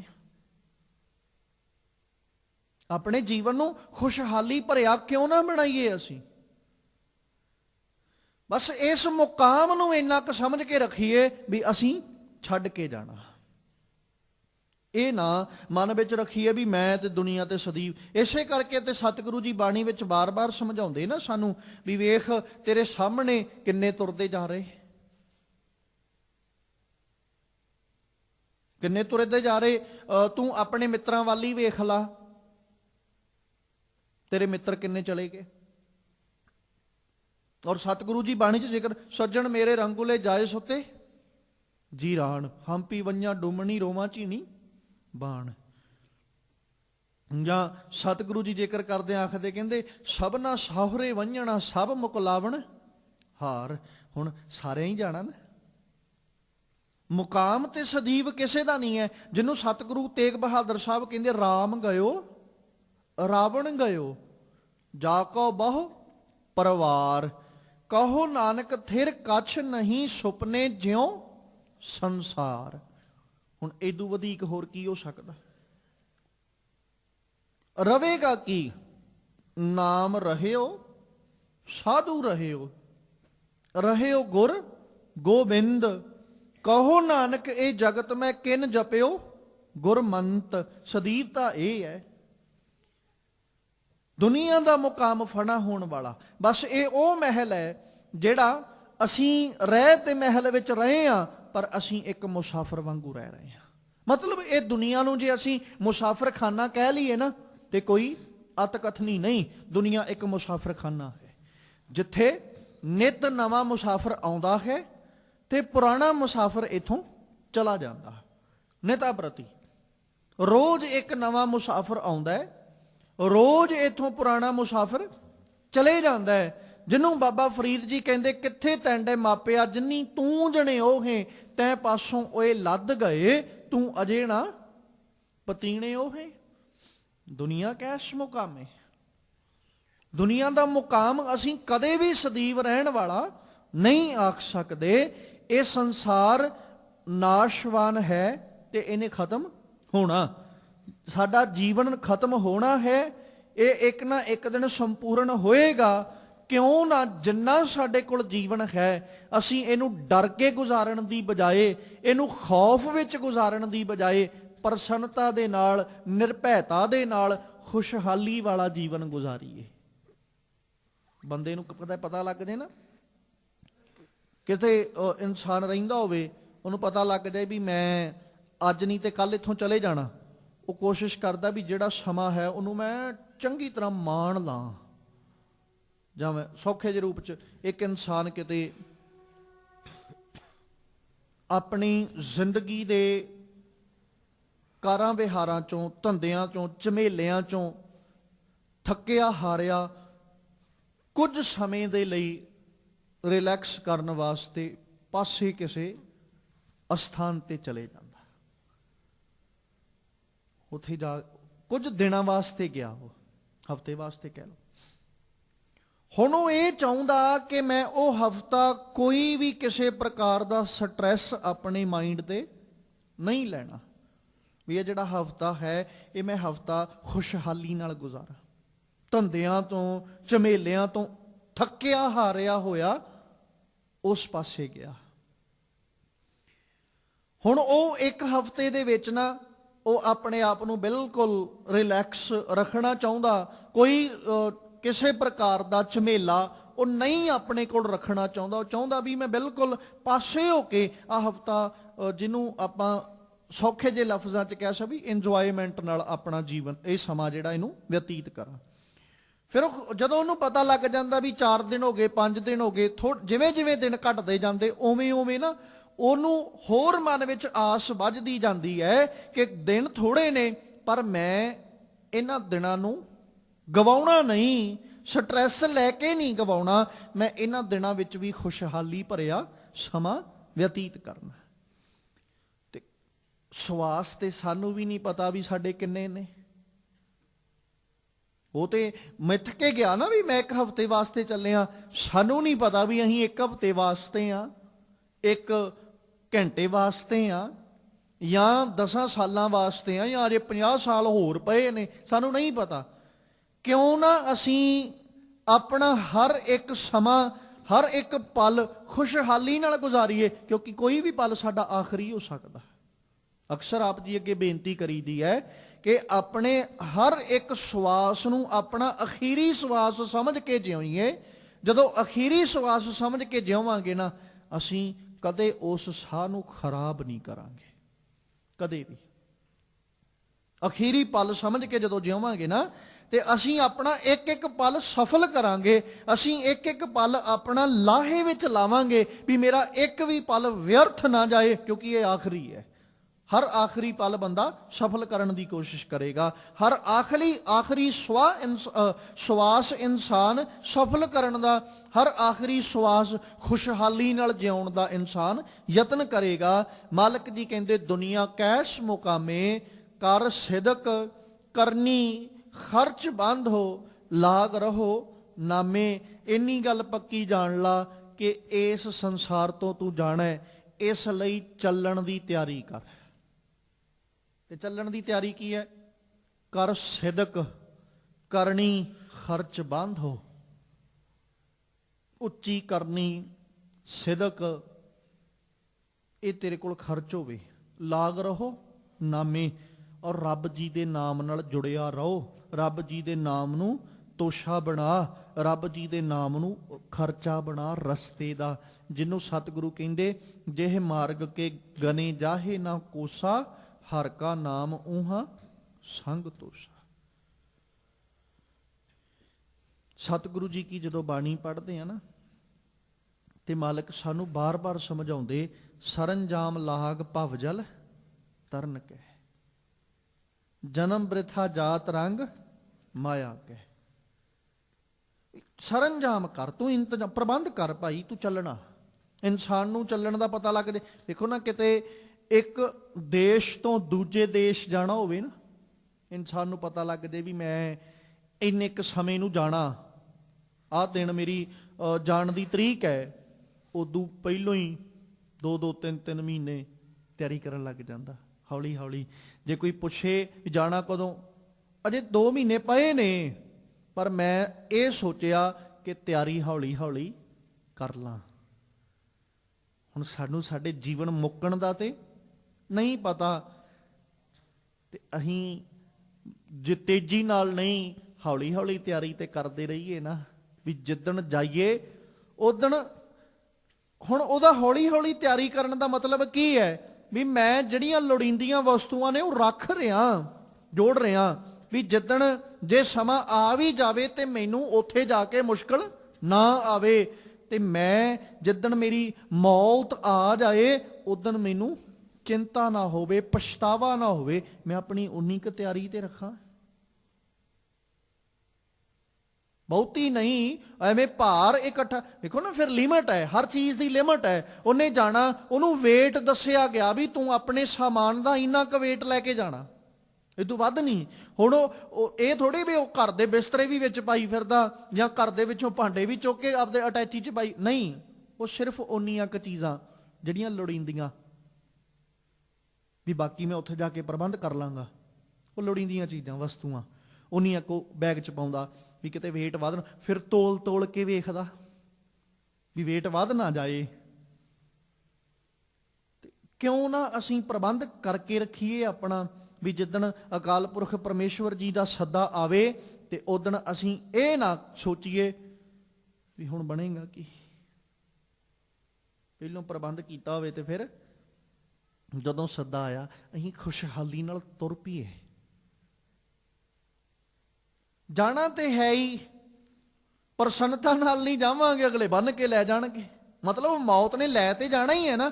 ਕਿਉਂ ਨਾ ਅਸੀਂ ਮੌਤ ਨੂੰ ਹੱਸ ਕੇ ਪ੍ਰਵਾਨ ਕਰੀਏ, ਪ੍ਰਸੰਨਤਾ ਨਾਲ ਪ੍ਰਵਾਨ ਕਰੀਏ, ਵੀ ਅੱਜ ਆਉਣੀ ਹੈ ਅੱਜ ਆ ਜਾਏ, ਕੱਲ ਆਉਣੀ ਤੇ ਕੱਲ ਆ ਜਾਏ, ਕਿਉਂਕਿ ਆਪਾਂ ਪ੍ਰਬੰਧ ਪੂਰਾ ਕੀਤਾ ਹੋਇਆ, ਆਪਾਂ ਨੂੰ ਕੋਈ ਚਿੰਤਾ ਨਹੀਂ। ਮੈਂ ਪ੍ਰਬੰਧ ਆਪਣੇ ਜੀਵਨ ਨੂੰ ਖੁਸ਼ਹਾਲੀ ਨਾਲ ਜਿਉਇਆ ਹਾਂ। ਜਿਹੜੇ 40-50 ਸਾਲ ਰੱਬ ਜੀ ਨੇ ਦਿੱਤੇ ਸਨ, ਮੈਂ ਉਹ ਬੜੀ ਪ੍ਰਸੰਨਤਾ ਨਾਲ ਜੀਵੇ ਨੇ। ਔਰ ਉਹਨਾਂ 40-50 ਸਾਲਾਂ ਦੇ ਵਿੱਚ ਨਾ ਮੈਂ ਭੈੜਾ ਕਰਮ ਕੋਈ ਨਹੀਂ ਕੀਤਾ, ਇਹ ਗੱਲ ਮੰਨ ਕੇ। ਔਰ ਨਿਤਾ ਪ੍ਰਤੀ ਨਾ ਅਸੀਂ ਇੱਕ ਅਰਦਾਸ ਕਰਨੀ ਉਸ ਪਰਮੇਸ਼ਵਰ ਜੀ ਦੇ ਅੱਗੇ, ਰਾਖ ਲਿਓ ਹਮ ਤੇ ਬਿਗਰੀ, ਸੀਲ ਧਰਮ ਜਪ ਭਗਤ ਨਾ ਕੀਨੀ ਹਉ ਅਭਿਮਾਨ ਟੇਢ ਪਗਰੀ। ਅਸੀਂ ਇਹ ਅਰਦਾਸ ਵੀ ਕਰਨੀ ਵੀ ਰੱਬ ਜੀ ਮੈਂ ਜੀਵਨ ਜਿਉਂਦਿਆਂ ਭੁੱਲ ਕੀਤੀ ਹੈ ਤੇ ਕਿਰਪਾ ਕਰੋ, ਰਾਖ ਲਿਓ ਹਮ ਤੇ ਬਿਗਰੀ, ਮੇਰੇ ਤੋਂ ਜਿਹੜੀ ਵਿਗੜੀ ਹੈ ਉਹ ਮੈਨੂੰ ਰੱਖ ਲਓ। ਕਿਉਂਕਿ ਨਾ ਤੇ ਆਪਾਂ ਕੋਈ ਧਰਮ ਕਮਾਇਆ, ਨਾ ਹੀ ਕੋਈ ਭਗਤੀ ਕੀਤੀ। ਹਉ ਅਭਿਮਾਨ ਟੇਢ ਪਗਰੀ, ਸਗੋਂ ਮੈਂ ਤੇ ਅਭਿਮਾਨ ਵਿੱਚ ਹੀ ਤੁਰਿਆ ਫਿਰਿਆ। ਪਰਮੇਸ਼ਵਰ ਜੀਓ ਮੈਨੂੰ ਰੱਖ ਲਓ। ਪ੍ਰਬੰਧ ਸਾਡਾ, ਸਰੰਜਾਮ ਸਾਡਾ ਕਾਦੇ ਵਾਸਤੇ? ਭਵ ਜਲ ਤਰਨ ਕੈ, ਕਿਉਂਕਿ ਦੁਨੀਆ ਕੈਸ ਮੁਕਾਮੇ। ਦੁਨੀਆ ਦਾ ਮੁਕਾਮ ਤੇ ਖਤਮ ਹੋਣ, ਦੁਨੀਆ ਦਾ ਮੁਕਾਮ ਨਾਸ਼ ਹੋਣ ਵਾਲਾ ਹੈ। ਇਹ ਤੇ ਬਸ ਮੁਸਾਫਰਖਾਨਾ ਹੈ। ਅਸੀਂ ਸਫ਼ਰ ਜਾਂ ਗੁਰਬਾਣੀ ਦੇ ਵਿੱਚ ਜ਼ਿਕਰ ਕਰਦੇ ਹਾਂ, ਸਤਿਗੁਰੂ ਜੀ ਇਹਨੂੰ ਇੱਕ ਰੁੱਖ ਦੱਸਦੇ ਨੇ ਸੰਸਾਰ ਨੂੰ, ਤੇ ਅਸੀਂ ਸਾਰੇ ਰੁੱਖ ਉੱਤੇ ਬੈਠੇ ਪੰਛੀ ਹਾਂ। ਸਦੀਵ ਥੋੜੀ ਬਹਿ ਸਕਦੇ ਹਾਂ ਆਪਾਂ, ਸਦੀਵ ਥੋੜੀ ਬਹਿ ਸਕਦੇ ਹਾਂ। ਕਦੇ ਇੱਕ ਰੁੱਖ ਉੱਤੇ ਪੰਛੀ ਸਦੀਵ ਨਹੀਂ ਰਹਿੰਦਾ। ਰਾਤ ਪਈ ਆ ਕੇ ਆਲਣੇ 'ਚ ਬਹਿ ਗਿਆ, ਸਵੇਰ ਹੁੰਦਿਆਂ ਪੰਛੀ ਉਡਾਰੀ ਮਾਰ ਜਾਂਦਾ ਹੈ। ਤੇ ਅਸੀਂ ਰੁੱਖਾਂ ਤੇ ਬੈਠੇ ਹਾਂ, ਸੰਸਾਰ ਰੂਪੀ ਰੁੱਖ ਤੇ ਸਾਰੇ ਪੰਛੀ ਬੈਠੇ ਹਾਂ। ਪਰ ਸਮਾਂ ਆਏਗਾ ਜਦੋਂ ਸਾਨੂੰ ਇਸ ਰੁੱਖ ਤੋਂ ਉਡਾਰੀ ਮਾਰਨੀ ਪੈਣੀ ਹੈ। ਪੰਛੀ ਕਦੇ ਨਿਰਾਸ਼ ਹੋ ਕੇ ਥੋੜੀ ਉੱਡਦਾ, ਜਾਂ ਉਹ ਕੁਝ ਸਮਾਂ ਇੱਕ ਰੁੱਖ ਤੇ ਰਿਹਾ, ਆਲਣਾ ਪਾ ਕੇ ਰਿਹਾ, ਕੁਝ ਸਮੇਂ ਬਾਅਦ ਉਹ ਆਪਣਾ ਆਲਣਾ ਹੀ ਬਦਲ ਲੈਂਦਾ, ਆਲਣਾ ਦੂਜੇ ਰੁੱਖ ਤੇ ਜਾ ਕੇ ਪਾ ਲੈਂਦਾ। ਉਹ ਨਿਰਾਸ਼ ਥੋੜੀ ਹੁੰਦਾ ਹੈ। ਉਹ ਆਲਣੇ ਵਿੱਚੋਂ ਰੋਜ਼ ਪ੍ਰਸੰਨਤਾ ਨਾਲ ਉੱਡਦਾ। ਤੇ ਅਸੀਂ ਕਿਉਂ ਫਿਰ ਨਿਰਾਸ਼ ਹੋਈਏ? ਹਾਂ, ਤੇ ਅਸੀਂ ਵੀ ਪੰਛੀ, ਆਲਣੇ ਅਸੀਂ ਵੀ ਬਣਾਏ ਹੋਏ ਨੇ, ਤੇ ਉਹਨਾਂ ਆਲਣਿਆਂ ਵਿੱਚੋਂ ਰੋਜ਼ ਨਿਤਾ ਪ੍ਰਤੀ ਸਵੇਰੇ ਅਸੀਂ ਵੀ ਨਿਕਲਦੇ ਹਾਂ। ਪਰ ਅਸੀਂ ਜਿੱਥੇ ਆਲਣਿਆਂ ਵਿੱਚੋਂ ਆਪਣੇ ਘਰਾਂ ਦੇ ਵਿੱਚੋਂ ਦੁਨਿਆਵੀ ਕਾਰ ਵਿਹਾਰ ਵਾਸਤੇ ਨਿਕਲਦੇ ਹਾਂ, ਉੱਥੇ ਇੱਕ ਗੱਲ ਪੱਕੀ ਕਰਕੇ ਅਸੀਂ ਆਪਣੇ ਮਨਾਂ ਵਿੱਚ ਜਾਣੀਏ ਕਿ ਆ ਦੁਨੀਆ ਰੂਪੀ ਰੁੱਖ, ਸੰਸਾਰ ਰੂਪੀ ਰੁੱਖ ਇੱਕ ਦਿਨ ਆਏਗਾ ਜਿਸ ਦਿਨ ਅਸੀਂ ਇਸ ਰੁੱਖ ਤੋਂ ਉਡਾਰੀ ਮਾਰਨੀ। ਉਦਣ ਅਸੀਂ ਦੁਬਾਰਾ ਨਾ ਤੇ ਆਲਣੇ ਵਿੱਚ ਆਉਣਾ ਤੇ ਨਾ ਰੁੱਖ ਉੱਤੇ ਆਉਣਾ। ਅਸੀਂ ਉਹ ਪੰਛੀ ਹਾਂ ਜਿਹੜੇ ਪ੍ਰਵਾਸੀ ਨੇ। ਪ੍ਰਵਾਸੀ ਪੰਛੀ ਇੱਕ ਇਲਾਕੇ ਤੋਂ ਦੂਜੇ ਇਲਾਕੇ ਵਿੱਚ ਪਹੁੰਚੇ ਹੋਏ, ਜਿਹੜੇ ਸਮੇਂ ਅਨੁਸਾਰੀ ਆਏ ਨੇ, ਤੇ ਸਮੇਂ ਅਨੁਸਾਰੀ ਉਹਨਾਂ ਨੇ ਰੁੱਤ ਦੇ ਮੁਤਾਬਕ ਉਹਨਾਂ ਨੇ ਵਾਪਸ ਚਲੇ ਜਾਣਾ। ਤੇ ਅਸੀਂ ਹਾਂ ਉਹ ਪ੍ਰਵਾਸੀ ਪੰਛੀ ਜਿਹੜੇ ਸਮੇਂ ਦੇ ਅਧੀਨ ਆਏ ਹਾਂ, ਪਰ ਸਮੇਂ ਨੂੰ ਗੁਜ਼ਾਰ ਕੇ, ਰੁੱਤ ਨੂੰ ਗੁਜ਼ਾਰ ਕੇ ਤੇ ਅਸੀਂ ਮੁੜ ਚਲੇ ਜਾਣਾ। ਸਤਿਗੁਰੂ ਜੀ ਇਸੇ ਕਰਕੇ ਆਖਦੇ, ਕਹਿੰਦੇ ਕਰ ਸਿਦਕ, ਸਿਦਕ ਕਰ, ਕਰਨੀ ਖਰਚ ਬੰਨ੍ਹੋ, ਉੱਚੀ ਕਰਨੀ ਉੱਚਾ ਆਚਰਣ। ਖਰਚਾ ਬੰਨਣਾ ਸ਼ੁਰੂ ਕਰ, ਲਾਗ ਰਹੋ ਨਾਮੇ, ਅਕਾਲ ਪੁਰਖ ਪਰਮੇਸ਼ਵਰ ਦੇ ਨਾਮ ਨਾਲ ਲੱਗਿਆ ਰਹੋ, ਕਿਉਂਕਿ ਇਹੋ ਅਸਲ ਦੇ ਵਿੱਚ ਖਰਚਾ ਹੈ ਜਿਨ੍ਹੇ ਰਾਹ ਦੇ ਵਿੱਚ, ਰਸਤੇ ਦੇ ਵਿੱਚ ਸਹਾਇਕ ਬਣਨਾ ਹੈ। ਮੁਕਾਮ ਕਰ ਘਰ ਬੈਸਣਾ, ਨਿਤ ਚੱਲਣੈ ਕੀ ਤੋਖ। ਮੁਕਾਮ ਤਾਂ ਪਰ ਜਾਣੀਐ, ਜਾਂ ਰਹਿ ਨਿਹਚਲ ਲੋਕ। ਫਿਰ ਪਹਿਲੇ ਪਦੇ ਵਿੱਚ ਸਾਹਿਬ ਕਹਿੰਦੇ ਮੁਕਾਮ ਕਰ ਘਰ ਬੈਸਣਾ। ਅਸੀਂ ਨਾ ਆਪਣੇ ਟਿਕਾਣੇ ਬਣਾਏ ਹੋਏ, ਘਰਾਂ ਵਿੱਚ ਬੈਠੇ ਵੀ ਆ, ਪਰ ਇੱਕ ਧੁਖ ਧੁਖੀ ਰੋਜ਼ ਧੁਖ ਰਹੀ ਹੈ, ਇੱਕ ਧੁਖ ਲੱਗੀ ਹੋਈ ਹੈ। ਕਾਹਦੀ? ਨਿਤ ਚੱਲਣੇ ਕੀ।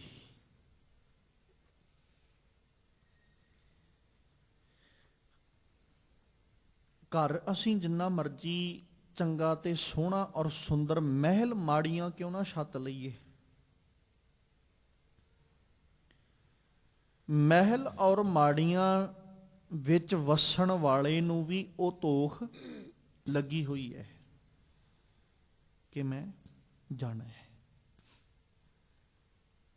ਬਾਦਸ਼ਾਹ ਵੀ ਜਾਣਦਾ, ਫਕੀਰ ਵੀ ਜਾਣਦਾ, ਗਰੀਬ ਵੀ ਜਾਣਦਾ ਤੇ ਅਮੀਰ ਵੀ ਜਾਣਦਾ। ਬਸ ਇਹ ਕਹਿ ਸਕਦੇ ਹਾਂ, ਅਮੀਰ ਕੋਲ ਪੱਕਾ ਘਰ ਹੈ, ਗਰੀਬ ਆਪਣੀ ਕੱਚੇ ਘਰ ਵਿੱਚ ਬੈਠਾ। ਮੁਕਾਮ ਤੇ ਦੋਵਾਂ ਕੋਲ ਹੀ ਹੈ।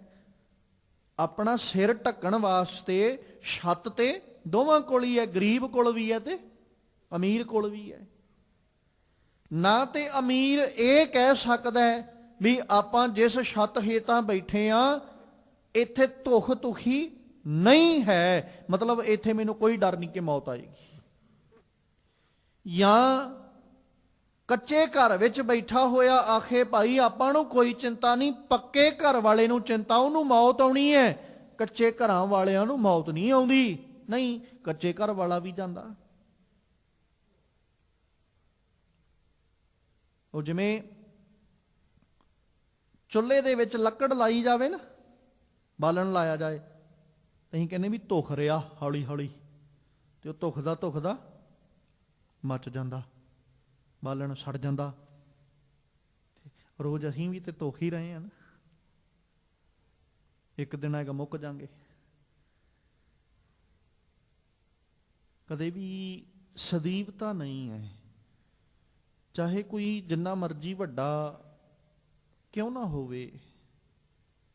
ਪਰ ਸਤਿਗੁਰੂ ਜੀ ਇੱਕ ਜ਼ਿਕਰ ਕਰਦੇ ਆਖਦੇ, ਰਾਣਾ ਰਾਉ ਨਾ ਕੋ ਰਹਿਓ ਰੰਗ ਨ ਤੁੰਗ ਫਕੀਰ, ਵਾਰੀ ਆਪੋ ਆਪਣੀ ਕੋਏ ਨਾ ਬੰਧ ਹੈ ਧੀਰ।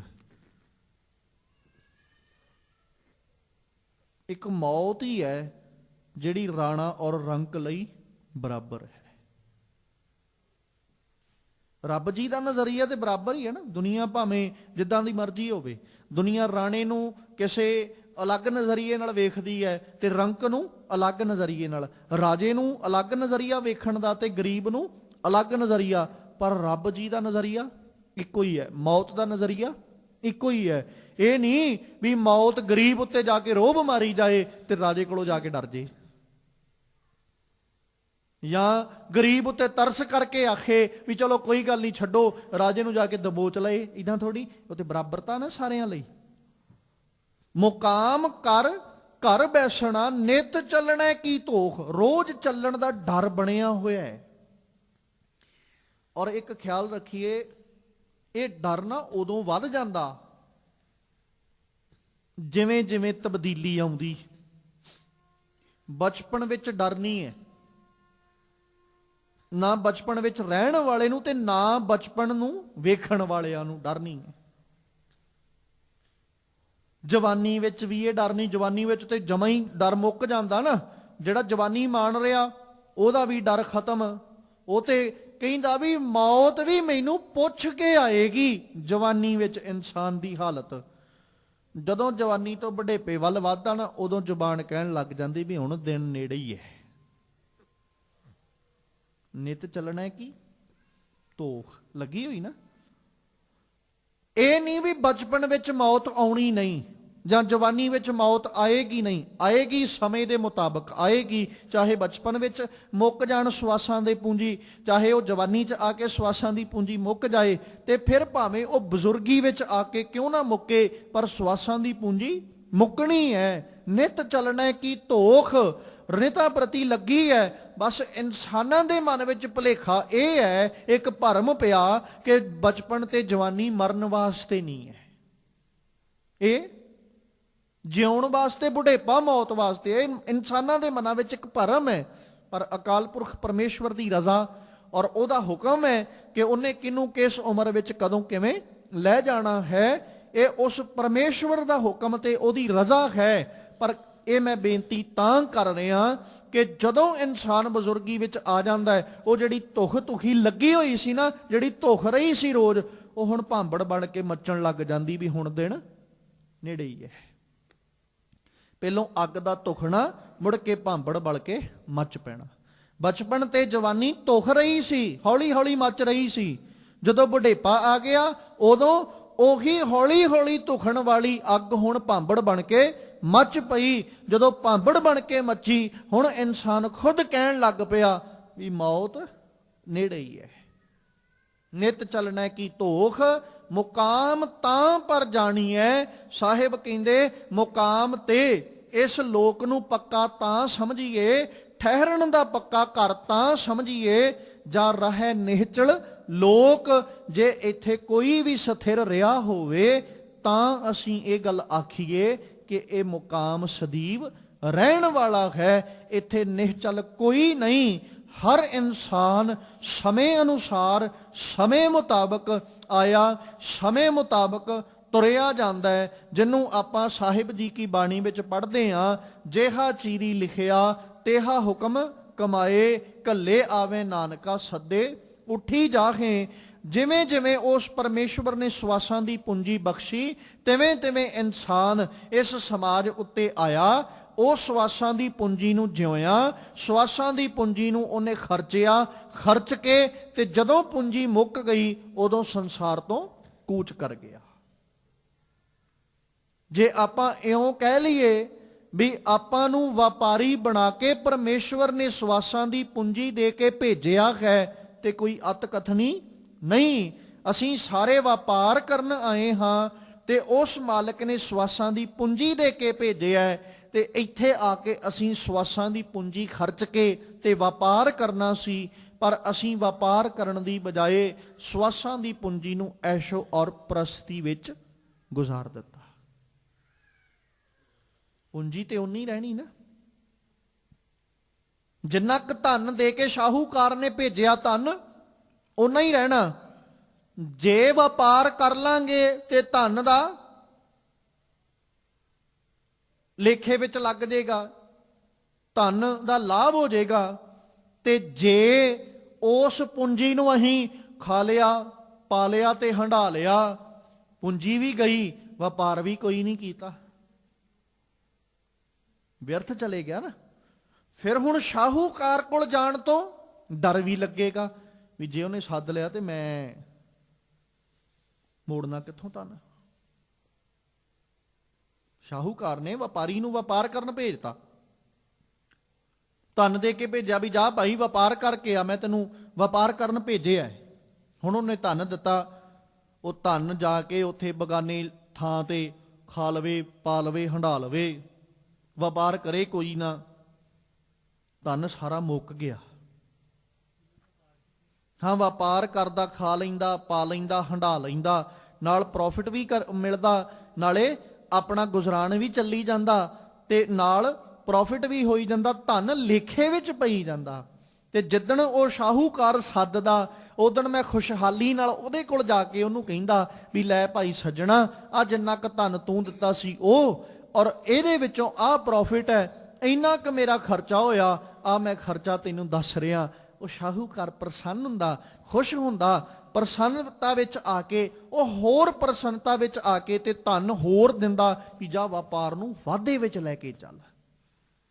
ਤੇ ਜੇ ਉਹੀ ਖਾ ਲਿਆ, ਪਾ ਲਿਆ, ਹੰਢਾ ਲਿਆ, ਪੂੰਜੀ ਜਾਂਦੀ ਮੁੱਕ, ਸ਼ਾਹੂਕਾਰ ਸੱਦਦਾ ਤੇ ਮੈਂ ਸ਼ਾਹੂਕਾਰ ਦੇ ਲਾਗੇ ਵੀ ਨਾ ਜਾਂਦਾ, ਨਾਲੇ ਉਹਦੇ ਤੋਂ ਆਪਣੇ ਆਪ ਨੂੰ ਲੁਕੋ ਲੁਕੋ ਰੱਖਦਾ, ਫਿਰ ਸ਼ਾਹੂਕਾਰ ਵੀ ਸਮਝ ਜਾਂਦਾ, ਉਹ ਕਿਸੇ ਹੋਰ ਨੂੰ ਭੇਜ ਕੇ ਸਾਨੂੰ ਆਪਣੇ ਕੋਲ ਸੱਦਦਾ, ਸੱਦ ਕੇ ਸਾਡੇ ਕੋਲੋਂ ਹਿਸਾਬ ਪੁੱਛਦਾ ਤੇ ਅਸੀਂ ਕੰਗਾਲ ਹੋ ਕੇ ਵਿਖਾ ਦਿੰਦੇ। ਫਿਰ ਉਹ ਸਾਡੇ ਕੋਲੋਂ ਆਪਣਾ ਇੱਕ ਇੱਕ ਪੈਸਾ ਮੰਗਦਾ ਵੀ ਲਿਆ ਹੁਣ ਇੰਨਾ ਧਨ ਦੇ ਕੇ ਭੇਜਿਆ ਸੀ। ਇਸੇ ਤਰ੍ਹਾਂ ਪਰਮੇਸ਼ਵਰ ਜੀ ਨੇ ਸਾਨੂੰ ਭੇਜੇ, ਅਸੀਂ ਉਹਦੇ ਭੇਜੇ ਵਪਾਰੀ ਹਾਂ। ਸ਼ਾਹੂਕਾਰ ਉਹ ਬੈਠਾ, ਉਹਨੇ ਸਾਨੂੰ ਸਵਾਸਾਂ ਦੀ ਪੂੰਜੀ ਦੇ ਕੇ ਭੇਜਿਆ ਵੀ ਇਹ ਲੈ ਮੈਂ ਤੈਨੂੰ ਇੰਨੀ ਪੂੰਜੀ ਦੇ ਕੇ ਭੇਜ ਰਿਹਾ, ਵਪਾਰ ਕਰਨਾ। ਇਸੇ ਕਰਕੇ ਤੇ ਬਾਬਾ ਕਬੀਰ ਸਾਹਿਬ ਜੀ ਆਖਦੇ ਨਾ ਕਿ ਮੈਂ ਬਹੁਤ ਸਾਰਾ ਵਖਰ ਲੱਦ ਲਿਆ, ਕੋਵਣ ਜਾਰੋ ਰਾਮ ਕੋ ਮੇਰਾ ਟਾਂਡਾ ਲਾਦਿਆ ਜਾਏ ਰੇ। ਵੀ ਮੈਂ ਤੇ ਇੰਨਾ ਕੁ ਵਪਾਰ ਕਰੀ ਜਾਂਦਾ ਵੀ ਮੈਂ ਤੇ ਗੱਡੇ ਲਏ ਭਰ। ਹੁਣ ਹੈ ਕੋਈ ਰੱਬ ਦਾ ਨਾਮ ਦਾ ਵਪਾਰੀ ਜਿਹੜਾ ਮੇਰੇ ਨਾਲ ਆ ਕੇ ਵਪਾਰ ਕਰੇ? ਬਾਰ-ਬਾਰ ਸਾਹਿਬ ਜੀ ਦਾ ਆਖਣਾ, ਵਣਜ ਕਰੋ ਵਣਜਾਰੇ ਹੋ, ਵਖਰ ਲੇਹੋ ਸੰਭਾਲ, ਤੈਸੀ ਵਸਤ ਵਿਸਾਹੀ ਹੈ ਜੈਸੀ ਨਿਭ ਹੈ ਨਾਲ। ਉਹ ਵਸਤੂ ਅਸੀਂ ਕਿਉਂ ਨਹੀਂ ਵਿਸਾਹ ਰਹੇ, ਇਕੱਠੀ ਕਰ ਰਹੇ ਜਿਹੜੀ ਨਾਲ ਨਿਭਣੀ? ਉਸ ਮਾਲਕ ਨੇ ਪੂੰਜੀ ਦੇ ਕੇ ਭੇਜਿਆ, ਅਸੀਂ ਇਸ ਪੂੰਜੀ ਨੂੰ ਖਾਣ ਪੀਣ ਤੇ ਹੰਡਾਣ ਵਿੱਚ ਗੁਜ਼ਾਰਤਾ। ਸਵਾਸਾਂ ਦੀ ਪੂੰਜੀ ਨੂੰ ਖਾ ਲਿਆ, ਪੀ ਲਿਆ, ਹੰਡਾ ਲਿਆ, ਸੌਂ ਲਿਆ। ਇਸੇ ਕਰਕੇ ਸਾਹਿਬ ਨੂੰ ਕਹਿਣਾ ਪੈ ਗਿਆ, ਰੈਣ ਗਵਾਈ ਸੋਏ ਕਾ ਦਿਵਸ ਗਵਾਇਆ ਖਾਏ, ਖੀਰੇ ਜੈਸਾ ਜਨਮ ਹੈ ਕੌਡੀ ਬਦਲੇ ਜਾਏ। ਵਿਅਰਥ ਗਵਾਇਆ ਨਾ, ਲਾਭ ਕੀ ਮਿਲਿਆ? ਲਾਭ ਨਹੀਂ ਮਿਲਿਆ, ਇਸੇ ਕਰਕੇ ਮੌਤ ਦਾ ਡਰ ਹੈ। ਲਾਭ ਨਹੀਂ ਖੱਟਿਆ, ਇਸੇ ਕਰਕੇ ਮੌਤ ਦਾ ਖੌਫ ਹੈ ਵੀ ਜੇ ਆ ਗਈ ਤੇ ਮੈਂ ਕਿਵੇਂ ਜਾਵਾਂਗਾ, ਕਿਹੜਾ ਮੁਖ ਲੈ ਕੇ ਜਾਵਾਂਗਾ? ਇਸੇ ਕਰਕੇ ਸਤਿਗੁਰੂ ਆਖਦੇ ਨਾ ਕਿ ਜਦੋਂ ਉਸ ਪਰਮੇਸ਼ਵਰ ਜੀ ਨੇ ਤੇਰੇ ਕੋਲੋਂ ਚਿਤਰਗੁਪਤ ਜਬ ਲੇਖਾ ਮੰਗਿਆ, ਕਿਆ ਮੁੱਖ ਲੈ ਕੇ ਜਾਏਗਾ, ਜਦੋਂ ਲੇਖਾ ਪੁੱਛਿਆ ਗਿਆ ਫਿਰ ਕਿਹੜਾ ਮੁੱਖ ਲੈ ਕੇ ਜਾਏਗਾ, ਜਾਣ ਤੋਂ ਡਰ ਹੀ ਲੱਗੇਗਾ ਨਾ ਫਿਰ। ਤੇ ਜੇ ਉਹੀ ਖੱਟਿਆ ਹੁੰਦਾ, ਲਾਭ ਖੱਟਿਆ ਹੁੰਦਾ, ਕਮਾਇਆ ਹੁੰਦਾ, ਫਿਰ ਚਿੰਤਾ ਹੀ ਕੋਈ ਨਹੀਂ ਸੀ। ਫਿਰ ਤੇ ਇਹ ਸੀ ਜਦੋਂ ਮਰਜ਼ੀ ਸੱਦ ਲੇ, ਉਹਦਾ ਹਿਸਾਬ ਪਾਸੇ ਪਿਆ, ਆ ਤੇ ਮੇਰਾ ਆਪਣਾ ਪ੍ਰੋਫਿਟ ਹੈ। ਤੇ ਜੇ ਅਸੀਂ ਘਾਟੇ ਦਾ ਸੌਦਾ ਕੀਤਾ, ਮਤਲਬ ਖਾ ਲਿਆ ਪੀ ਲਿਆ ਤੇ ਹੰਢਾ ਲਿਆ, ਫਿਰ ਸਤਿਗੁਰੂ ਜੀ ਕਹਿੰਦੇ ਕਿ ਉਹ ਪਰਮੇਸ਼ਵਰ ਜਦੋਂ ਬਹਿੰਦਾ ਨਾ ਤੇ ਉਹ ਲੇਖਾ ਮੰਗਣ ਲੱਗਿਆਂ ਬਾਣੀਆਂ ਵਾਲਾ ਵਿਵਹਾਰ ਕਰਦਾ। ਉਹ ਇੱਕ ਇੱਕ ਟਕੇ ਦਾ ਬਾਤ ਪੁੱਛਦਾ ਫਿਰ ਉਹ। ਤੇ ਜਦੋਂ ਲੇਖਾ ਰੱਬ ਮੰਗੇਸੀਆ ਬੈਠਾ ਕੱਢ ਵਹੀ, ਫਿਰ ਕੱਲੇ ਕੱਲੇ ਸਵਾਸ ਦਾ, ਕਿਉਂਕਿ ਅਸੀਂ ਸਵਾਸਾਂ ਨਾਲ ਕਰਮ ਕੀ ਕੀਤੇ ਨੇ। ਵੇਖੋ, ਮਰਨ ਤੋਂ ਬਾਅਦ ਚ ਲੇਖਾ ਪੁੱਛਿਆ ਜਾਏਗਾ, ਨਹੀਂ ਪੁੱਛਿਆ ਜਾਏਗਾ। ਮੈਂ ਇਸ ਪੱਖ ਤੋਂ ਨਹੀਂ ਆਪ ਜੀ ਅੱਗੇ ਬੇਨਤੀ ਕਰ ਰਿਹਾ। ਅਸੀਂ ਇੱਕ ਇੱਕ ਸਵਾਸ ਇੱਥੇ ਵਰਤ ਰਹੇ ਹਾਂ ਤੇ ਹਿਸਾਬ ਵੀ ਇੱਥੇ ਹੀ ਹੋਏਗਾ। ਮਰਨ ਤੋਂ ਬਾਅਦ ਚ ਹਿਸਾਬ ਕਿੱਦਾਂ ਦਾ ਹੁੰਦਾ, ਕਿੱਦਾਂ ਦਾ ਨਹੀਂ, ਉਹ ਗੱਲ ਬਾਅਦ ਦੀ ਹੈ। ਪਰ ਜਿਉਂਦਿਆਂ ਜੀ ਇੱਕ ਸਵਾਸ ਦਾ ਹਿਸਾਬ ਹੈ। ਇੱਕ ਸਵਾਸ ਮੈਂ ਚੰਗੇ ਪਾਸੇ ਲਾਇਆ, ਉਹਦਾ ਚੰਗਾ ਹਿਸਾਬ ਹੋਏਗਾ। ਇੱਕ ਸਾਹ ਮੈਂ ਮਾੜੇ ਪਾਸੇ ਲਾਇਆ ਤੇ ਉਹਦਾ ਹਿਸਾਬ ਮਾੜਾ ਹੋਏਗਾ।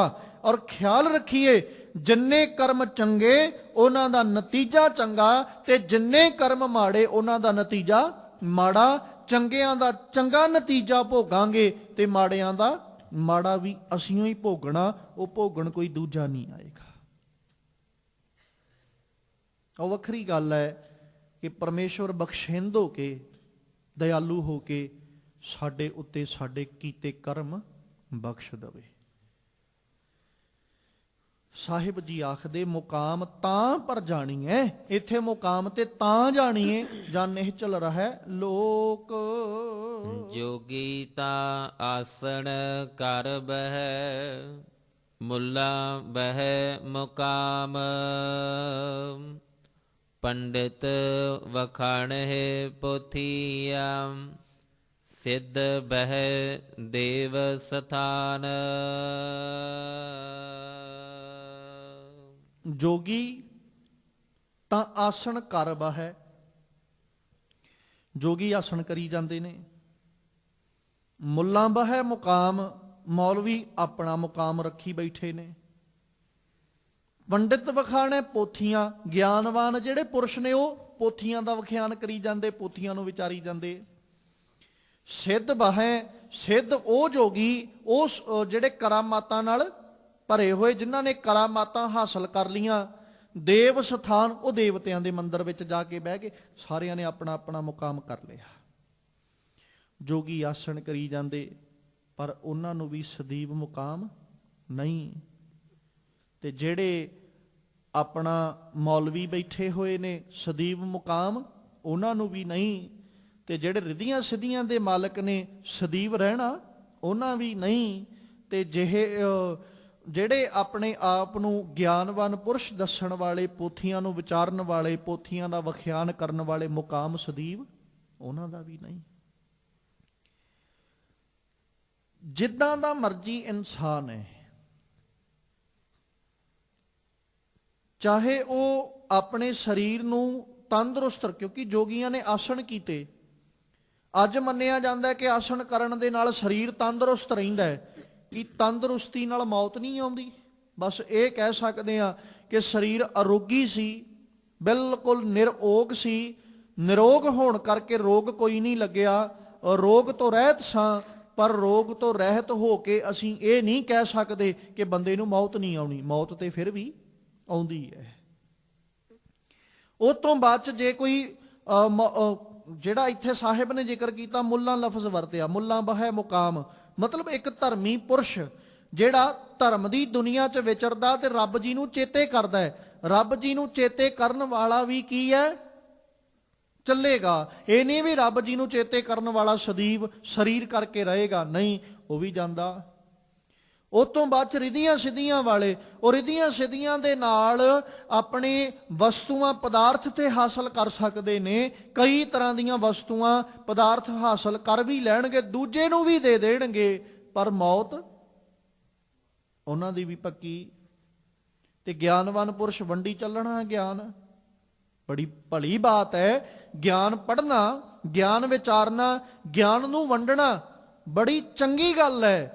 ਪਰ ਇਹ ਨਹੀਂ ਕਿ ਗਿਆਨ ਵੰਡਣ ਵਾਲਾ, ਗਿਆਨ ਪੜ੍ਹਨ ਤੇ ਵਿਚਾਰਨ ਵਾਲਾ ਜਿਹੜਾ ਹੈ ਉਹ ਸਦੀਵ ਰਹੇਗਾ। ਮੁਕਾਮ ਉਹਦਾ ਵੀ ਦੁਨੀਆ ਤੇ ਹੀ ਹੈ, ਤੇ ਦੁਨੀਆ ਦਾ ਮੁਕਾਮ ਸਦੀਵ ਨਹੀਂ। ਚਾਹੇ ਕਿਸੇ ਤਰ੍ਹਾਂ ਦਾ ਪਰਸਨ ਹੋਵੇ, ਜਿੱਦਾਂ ਦਾ ਮਰਜ਼ੀ ਜੀਵਨ ਗੁਜ਼ਾਰਨ ਵਾਲਾ ਹੋਵੇ, ਬਸ ਇਉਂ ਕਹਿ ਸਕਦੇ ਆ ਜਿਹੜੇ ਚੰਗਾ ਜੀਵਨ ਗੁਜ਼ਾਰਨ ਵਾਲੇ, ਉਹਨਾਂ ਦਾ ਮੁਕਾਮ ਤੇ ਇਹ ਸਦੀਵ ਨਹੀਂ, ਪਰ ਉਹ ਜੀਵਨ ਨੂੰ ਖੁਸ਼ਹਾਲੀ ਨਾਲ ਗੁਜ਼ਾਰ ਕੇ ਮੌਤ ਵੀ ਖੁਸ਼ਹਾਲੀ ਵਾਲੀ ਮਰਦੇ ਨੇ। ਤੇ ਜਿਹੜੇ ਇਸ ਸੰਸਾਰ ਉੱਤੇ ਜੀਵਨ ਹੀ ਖੁਸ਼ਹਾਲੀ ਤੋਂ ਬਿਨਾਂ ਗੁਜ਼ਾਰਦੇ, ਵਿਕਾਰਾਂ ਭਰਿਆ, ਗੰਦਗੀ ਭਰਿਆ, ਔਗਣਾ ਭਰਿਆ ਜੀਵਨ ਜਿਨ੍ਹਾਂ ਗੁਜ਼ਾਰਿਆ, ਉਹਨਾਂ ਦੀ ਮੌਤ ਵੀ ਉਸ ਤਰ੍ਹਾਂ ਦੀ। ਹਰ ਇਨਸਾਨ ਨੂੰ ਪਤਾ ਮਰਨਾ, ਪਰ ਸੁਖਾਲੀ ਮੌਤ ਮਰਨਾ ਚਾਹੁੰਦਾ ਹਰ ਬੰਦਾ। ਆਪਾਂ ਦੇਖਦੇ ਹਾਂ ਨਾ ਵੀ ਜਦੋਂ ਕਿਤੇ ਰੱਬ ਜੀ ਦੀ ਰਜ਼ਾ, ਕੋਈ ਪਰਸਨ ਬੜਾ ਸੁਖਾਲਾ ਜਿਹਾ, ਬਸ ਘਰ ਦੇ ਲੋਕਾਂ ਨੂੰ, ਘਰ ਦੇ ਮੈਂਬਰਾਂ ਨੂੰ, ਪਰਿਵਾਰ ਦੇ ਮੈਂਬਰਾਂ ਨੂੰ ਪਤਾ ਨਹੀਂ ਲੱਗਦਾ ਵੀ ਚਲੇ ਗਿਆ। ਤੇ ਜਦੋਂ ਸਾਰੇ ਰਿਸ਼ਤੇਦਾਰ, ਸਾਕ ਸੰਬੰਧੀ ਆਉਂਦੇ, ਅਫਸੋਸ ਤੇ ਕਰਦੇ ਨੇ, ਪਰ ਉਹ ਨਾਲ ਇੰਨੀ ਗੱਲ ਜ਼ਰੂਰ ਕਹਿ ਦਿੰਦੇ ਵੀ ਮੌਤ ਆਵੇ ਤੇ ਇਦਾਂ ਦੀ ਆਵੇ, ਮੌਤ ਆਵੇ ਤੇ ਇਦਾਂ ਦੀ ਆਵੇ। ਕਿੱਡੀ ਆਸਾਨੀ ਨਾਲ ਸਵਾਸ ਨਿਕਲ ਗਏ, ਕੋਈ ਦੁੱਖ ਨਹੀਂ, ਕੋਈ ਤਕਲੀਫ ਨਹੀਂ, ਕੋਈ ਰੋਗ ਨਹੀਂ। ਉਹ ਉਸ ਮੌਤ ਨੂੰ ਨਾ ਹਰ ਇਨਸਾਨ ਕਹਿੰਦਾ ਵੀ ਮੌਤ ਆਵੇ ਤੇ ਇਦਾਂ ਦੀ ਆਵੇ। ਪਤਾ ਵੀ ਮਰਨਾ ਤੇ ਅਸੀਂ ਵੀ ਹੈ, ਸ਼ਾਇਦ ਇਸੇ ਕਰਕੇ ਹੀ ਕਹਿ ਰਹੇ ਵੀ ਮੌਤ ਆਵੇ ਤੇ ਇਦਾਂ ਦੀ, ਵੀ ਅਸੀਂ ਵੀ ਆਹ ਖੁਸ਼, ਜਿਹੜੀ ਕੋਈ ਦੁੱਖ ਨਹੀਂ, ਕੋਈ ਤੜਫਣਾ ਨਹੀਂ, ਕੋਈ ਲੈ ਕੇ ਬਸ ਪਰਿਵਾਰ ਵਾਲਿਆਂ ਨੇ ਵੇਖਿਆ ਕਿ ਉੱਠਿਆ ਨਹੀਂ, ਉਠਾਇਆ ਨਹੀਂ, ਉੱਠਿਆ, ਡਾਕਟਰ ਨੂੰ ਸੱਦ ਲਿਆ, ਉਹਨੇ ਪੁੱਛਿਆ, ਉਹ ਕਹਿੰਦਾ ਜੀ ਇਹ ਤੇ ਕਿੰਨਾ ਚਿਰ ਹੋ ਗਿਆ, ਹੈ ਹੀ ਨਹੀਂ। ਹਰ ਬੰਦਾ ਚਾਹੁੰਦਾ ਇਦਾਂ ਦੀ ਖੁਸ਼ਹਾਲ ਮੌਤ, ਪਰ ਖੁਸ਼ਹਾਲ ਮੌਤ ਲਈ ਸਾਡੇ ਕੋਲ ਕੀ ਹੈ? ਜਿਹੜਾ ਨਿਤਾ ਪ੍ਰਤੀ ਵਿਕਾਰੀ ਜੀਵਨ ਗੁਜ਼ਾਰ ਰਿਹਾ ਤੇ ਉਹ ਖੁਸ਼ਹਾਲ ਮੌਤ ਲੱਭ ਰਿਹਾ। ਵਿਕਾਰੀ ਜੀਵਨ ਇਹ ਨਹੀਂ ਵੀ ਮੈਂ ਵਿਕਾਰ ਭੋਗ ਰਿਹਾ, ਵਿਕਾਰੀ ਜੀਵਨ ਇਹ ਵੀ ਹੈ ਲੋਕਾਂ ਤੇ ਅਤਿਆਚਾਰ ਕਰਨਾ, ਜ਼ੁਲਮ ਕਰੀ ਜਾਣਾ, ਚਾਹੇ ਉਹ ਕਿਸੇ ਤਰ੍ਹਾਂ ਦਾ ਹੋਵੇ। ਵੇਖੋ ਸਮਾਜ ਵਿੱਚ ਰਹਿੰਦੇ ਆ ਆਪਾਂ, ਲੋਕ ਤੜਫਦੇ ਨੇ, ਵਿਰਲਾਪ ਕਰਦੇ, ਕੁਰਲਾਉਂਦੇ ਨੇ, ਕਾਹਦੇ ਲਈ? ਮੌਤ ਵਾਸਤੇ। ਉਹ ਅਰਦਾਸਾਂ ਤੱਕ ਕਰਦੇ ਵੀ ਤੇ ਕਰਵਾਉਂਦੇ ਵੀ ਨੇ ਵੀ ਮੌਤ ਆ ਜੇ। ਕਦੇ ਉਹਨਾਂ ਦਾ ਪਿਛਲੇਰਾ ਜੀਵਨ ਫਰੋਲ ਕੇ ਵੇਖਿਓ ਵੀ ਕਿੱਦਾਂ ਦਾ ਸੀ, ਜਾਂ ਉਹਨਾਂ ਤੋਂ ਪੁੱਛ ਕੇ ਵੇਖੋ, ਤੇ ਜਾਂ ਆਸ ਪੜੋਸ ਕੋਲੋਂ ਪੁੱਛ ਕੇ ਵੇਖੋ ਵੀ ਪਿਛਲੇਰਾ ਜੀਵਨ ਕਿੱਦਾਂ ਦਾ ਸੀ। ਫਿਰ ਪਤਾ ਲੱਗਦਾ ਬੰਦੇ ਨੂੰ ਬੰਦਾ ਨਹੀਂ ਸੀ ਸਮਝਦਾ, ਤੇ ਹੁਣ ਆਹ ਹਾਲਾਤ ਹੈ। ਫਿਰ ਆਸ-ਪਾਸ ਦੇ ਲੋਕ, ਉਹਦੇ ਨਾਲ ਵਿਚਰਨ ਵਾਲੇ ਲੋਕ ਵੀ ਇਹ ਕਹਿੰਦੇ ਨੇ ਇਹਦੇ ਕੰਮਾਂ ਦਾ ਹੀ ਨਤੀਜਾ ਇਹਦੇ ਸਾਹਮਣੇ ਹੈ। ਜੋ ਕਰਮ ਕਰਦਾ ਰਿਹਾ ਉਹਦਾ ਨਤੀਜਾ ਭੋਗ ਰਿਹਾ। ਜੇ ਅਸੀਂ ਆਪਣੇ ਜੀਵਨ ਨੂੰ ਗੁਜ਼ਾਰਦੇ ਹਾਂ ਲੋਕਾਂ ਉੱਤੇ ਜ਼ੁਲਮ, ਅਤਿਆਚਾਰ, ਨਾ ਕਿਸੇ ਦੀ ਪਰਵਾਹ ਕਰਨੀ, ਨਾ ਕਿਸੇ ਦੀ ਸੁਣਨੀ, ਨਾ ਕਰਨੀ, ਕੁਝ ਵੀ ਨਹੀਂ, ਬਸ ਆਪਣਾ ਆਪਾ ਹੀ ਅਸੀਂ ਉਹਦੇ ਉੱਤੇ ਰੱਖ ਦੇਣਾ, ਤੇ ਫਿਰ ਨਤੀਜਾ ਕੀ ਨਿਕਲੇਗਾ? ਕਰਮਾਂ ਦਾ ਫਲ ਤੇ ਭੋਗਣਾ ਹੀ ਪਏਗਾ ਨਾ। ਜਿੱਦਾਂ ਦੇ ਕਰਮ ਸੀ ਉਦਾਂ ਦਾ ਫਲ। ਸਾਹਿਬ ਜੀ ਨੇ ਇਸੇ ਕਰਕੇ ਆਖਿਆ, ਕਹਿੰਦੇ ਚਾਹੇ ਕੋਈ ਜੋਗੀ ਹੈ, ਚਾਹੇ ਕੋਈ ਮੌਲਵੀ ਹੈ, ਭਾਵੇਂ ਕੋਈ ਗਿਆਨਵਾਨ ਪੁਰਸ਼ ਕਿਉਂ ਨਾ ਹੋਵੇ ਤੇ ਭਾਵੇਂ ਸਿੱਧ ਕਿਉਂ ਨਾ ਹੋਵੇ, ਮੌਤ ਤੇ ਸਭਨਾਂ ਨੂੰ ਹੀ ਆਉਣੀ ਹੈ। ਸੁਰ ਸਿੱਧ ਗਣ ਗੰਧਰਵ ਮੁਨ ਜਨ, ਸੇਖ ਪੀਰ ਸਲਾਰ, ਦਰ ਕੂਚ ਕੂਚਾ ਕਰ ਗਏ, ਅਵਰੇ ਭੇ ਚੱਲਣ ਹਾਰ। ਕਿਸੇ ਲਈ ਮੁਕਾਮ ਸਥਿਰ ਨਹੀਂ ਹੈ। ਸੁਰ ਦੇਵਤੇ, ਸਿੱਧ ਗਣ, ਸਿੱਧ ਗਣ ਕਹਿੰਦੇ ਦੇਵਤਿਆਂ ਦੇ ਸੇਵਕਾਂ ਨੂੰ। ਗੰਧਰਵ, ਦੇਵ ਲੋਕ ਦੇ ਵਿੱਚ ਗਾਉਣ ਵਾਲੇ ਜਿਹੜੇ ਗਵਈਏ ਨੇ ਨਾ, ਉਹਨਾਂ ਨੂੰ ਗੰਧਰਵ ਕਹਿੰਦੇ। ਮੁਨ ਜਨ, ਮੁਨੀ ਜਨ ਜਿਹੜੇ, ਉਹ ਸ਼ੇਖ ਪੀਰ ਸਲਾਰ, ਸ਼ੇਖ ਪੀਰ ਸਲਾਰ ਕਹਿੰਦੇ ਸਰਦਾਰ ਨੂੰ। ਇਹ ਸਾਰੇ ਲੋਕ ਹੁਣ ਕਿਹੜੇ ਕਿਹੜੇ ਇਹਨਾਂ 'ਚ? ਦੇਵਤੇ, ਫਿਰ ਦੇਵਤਿਆਂ ਦੇ ਸੇਵਕ, ਫਿਰ ਦੇਵਤਿਆਂ ਦੇ ਗਵਈਏ, ਫਿਰ ਮੁਨੀ ਜਨ, ਆਪਣੇ ਆਪ ਨੂੰ ਸ਼ੇਖ ਅਖਵਾਉਣ ਵਾਲੇ, ਆਪਣੇ ਆਪ ਨੂੰ ਪੀਰ ਅਖਵਾਉਣ ਵਾਲੇ, ਜਾਂ ਆਪਣੇ ਆਪ ਨੂੰ ਸਰਦਾਰ ਅਖਵਾਉਣ ਵਾਲੇ। ਫਿਰ ਦਰ ਕੂਚ ਕੂਚਾ ਕਰ ਗਏ। ਸਾਹਿਬ ਕਹਿੰਦੇ ਇਹ ਸਾਰੇ ਕੂਚ ਦਰ ਕੂਚ ਵਾਰੋ ਵਾਰੀ, ਅਵਰੇ ਪੇ ਚੱਲਣਹਾਰ। ਇਹ ਆਪਣੀ ਆਪਣੀ ਵਾਰੀ ਚਲੇ ਗਏ ਤੇ ਬਾਕੀ ਚੱਲਣ ਵਾਲੇ ਬਾਕੀ ਚਲੇ ਜਾਣਗੇ।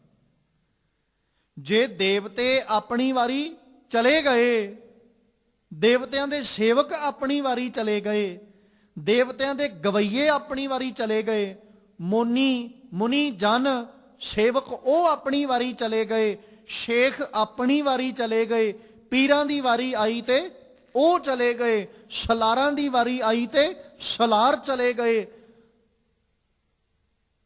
ਤੇ ਬਾਕੀ ਆਪਣੀ ਵਾਰੀ ਆਈ ਉਹ ਚਲੇ ਜਾਣਗੇ। ਕਿਉਂਕਿ ਪਾਵਨ ਸ਼ਬਦ ਦੀ ਰਹਾਉ ਦੀ ਪੰਕਤੀ ਹੈ, ਦੁਨੀਆ ਕੈਸ ਮੁਕਾਮੇ। ਇਹਦੇ ਅਰਥ ਅਸੀਂ ਕਿਸੇ ਪਰ ਵੀ ਦੁਨੀਆ ਦਾ ਮੁਕਾਮ ਕਿਸੇ ਦਾ ਨਹੀਂ, ਜਾਂ ਦੁਨੀਆ ਕਿਹੜਾ ਪੱਕਾ ਮੁਕਾਮ ਹੈ। ਕਿਸੇ ਦਾ ਵੀ ਦੁਨੀਆ ਮੁਕਾਮ ਨਹੀਂ ਹੈ, ਚਾਹੇ ਕੋਈ ਹੋਵੇ।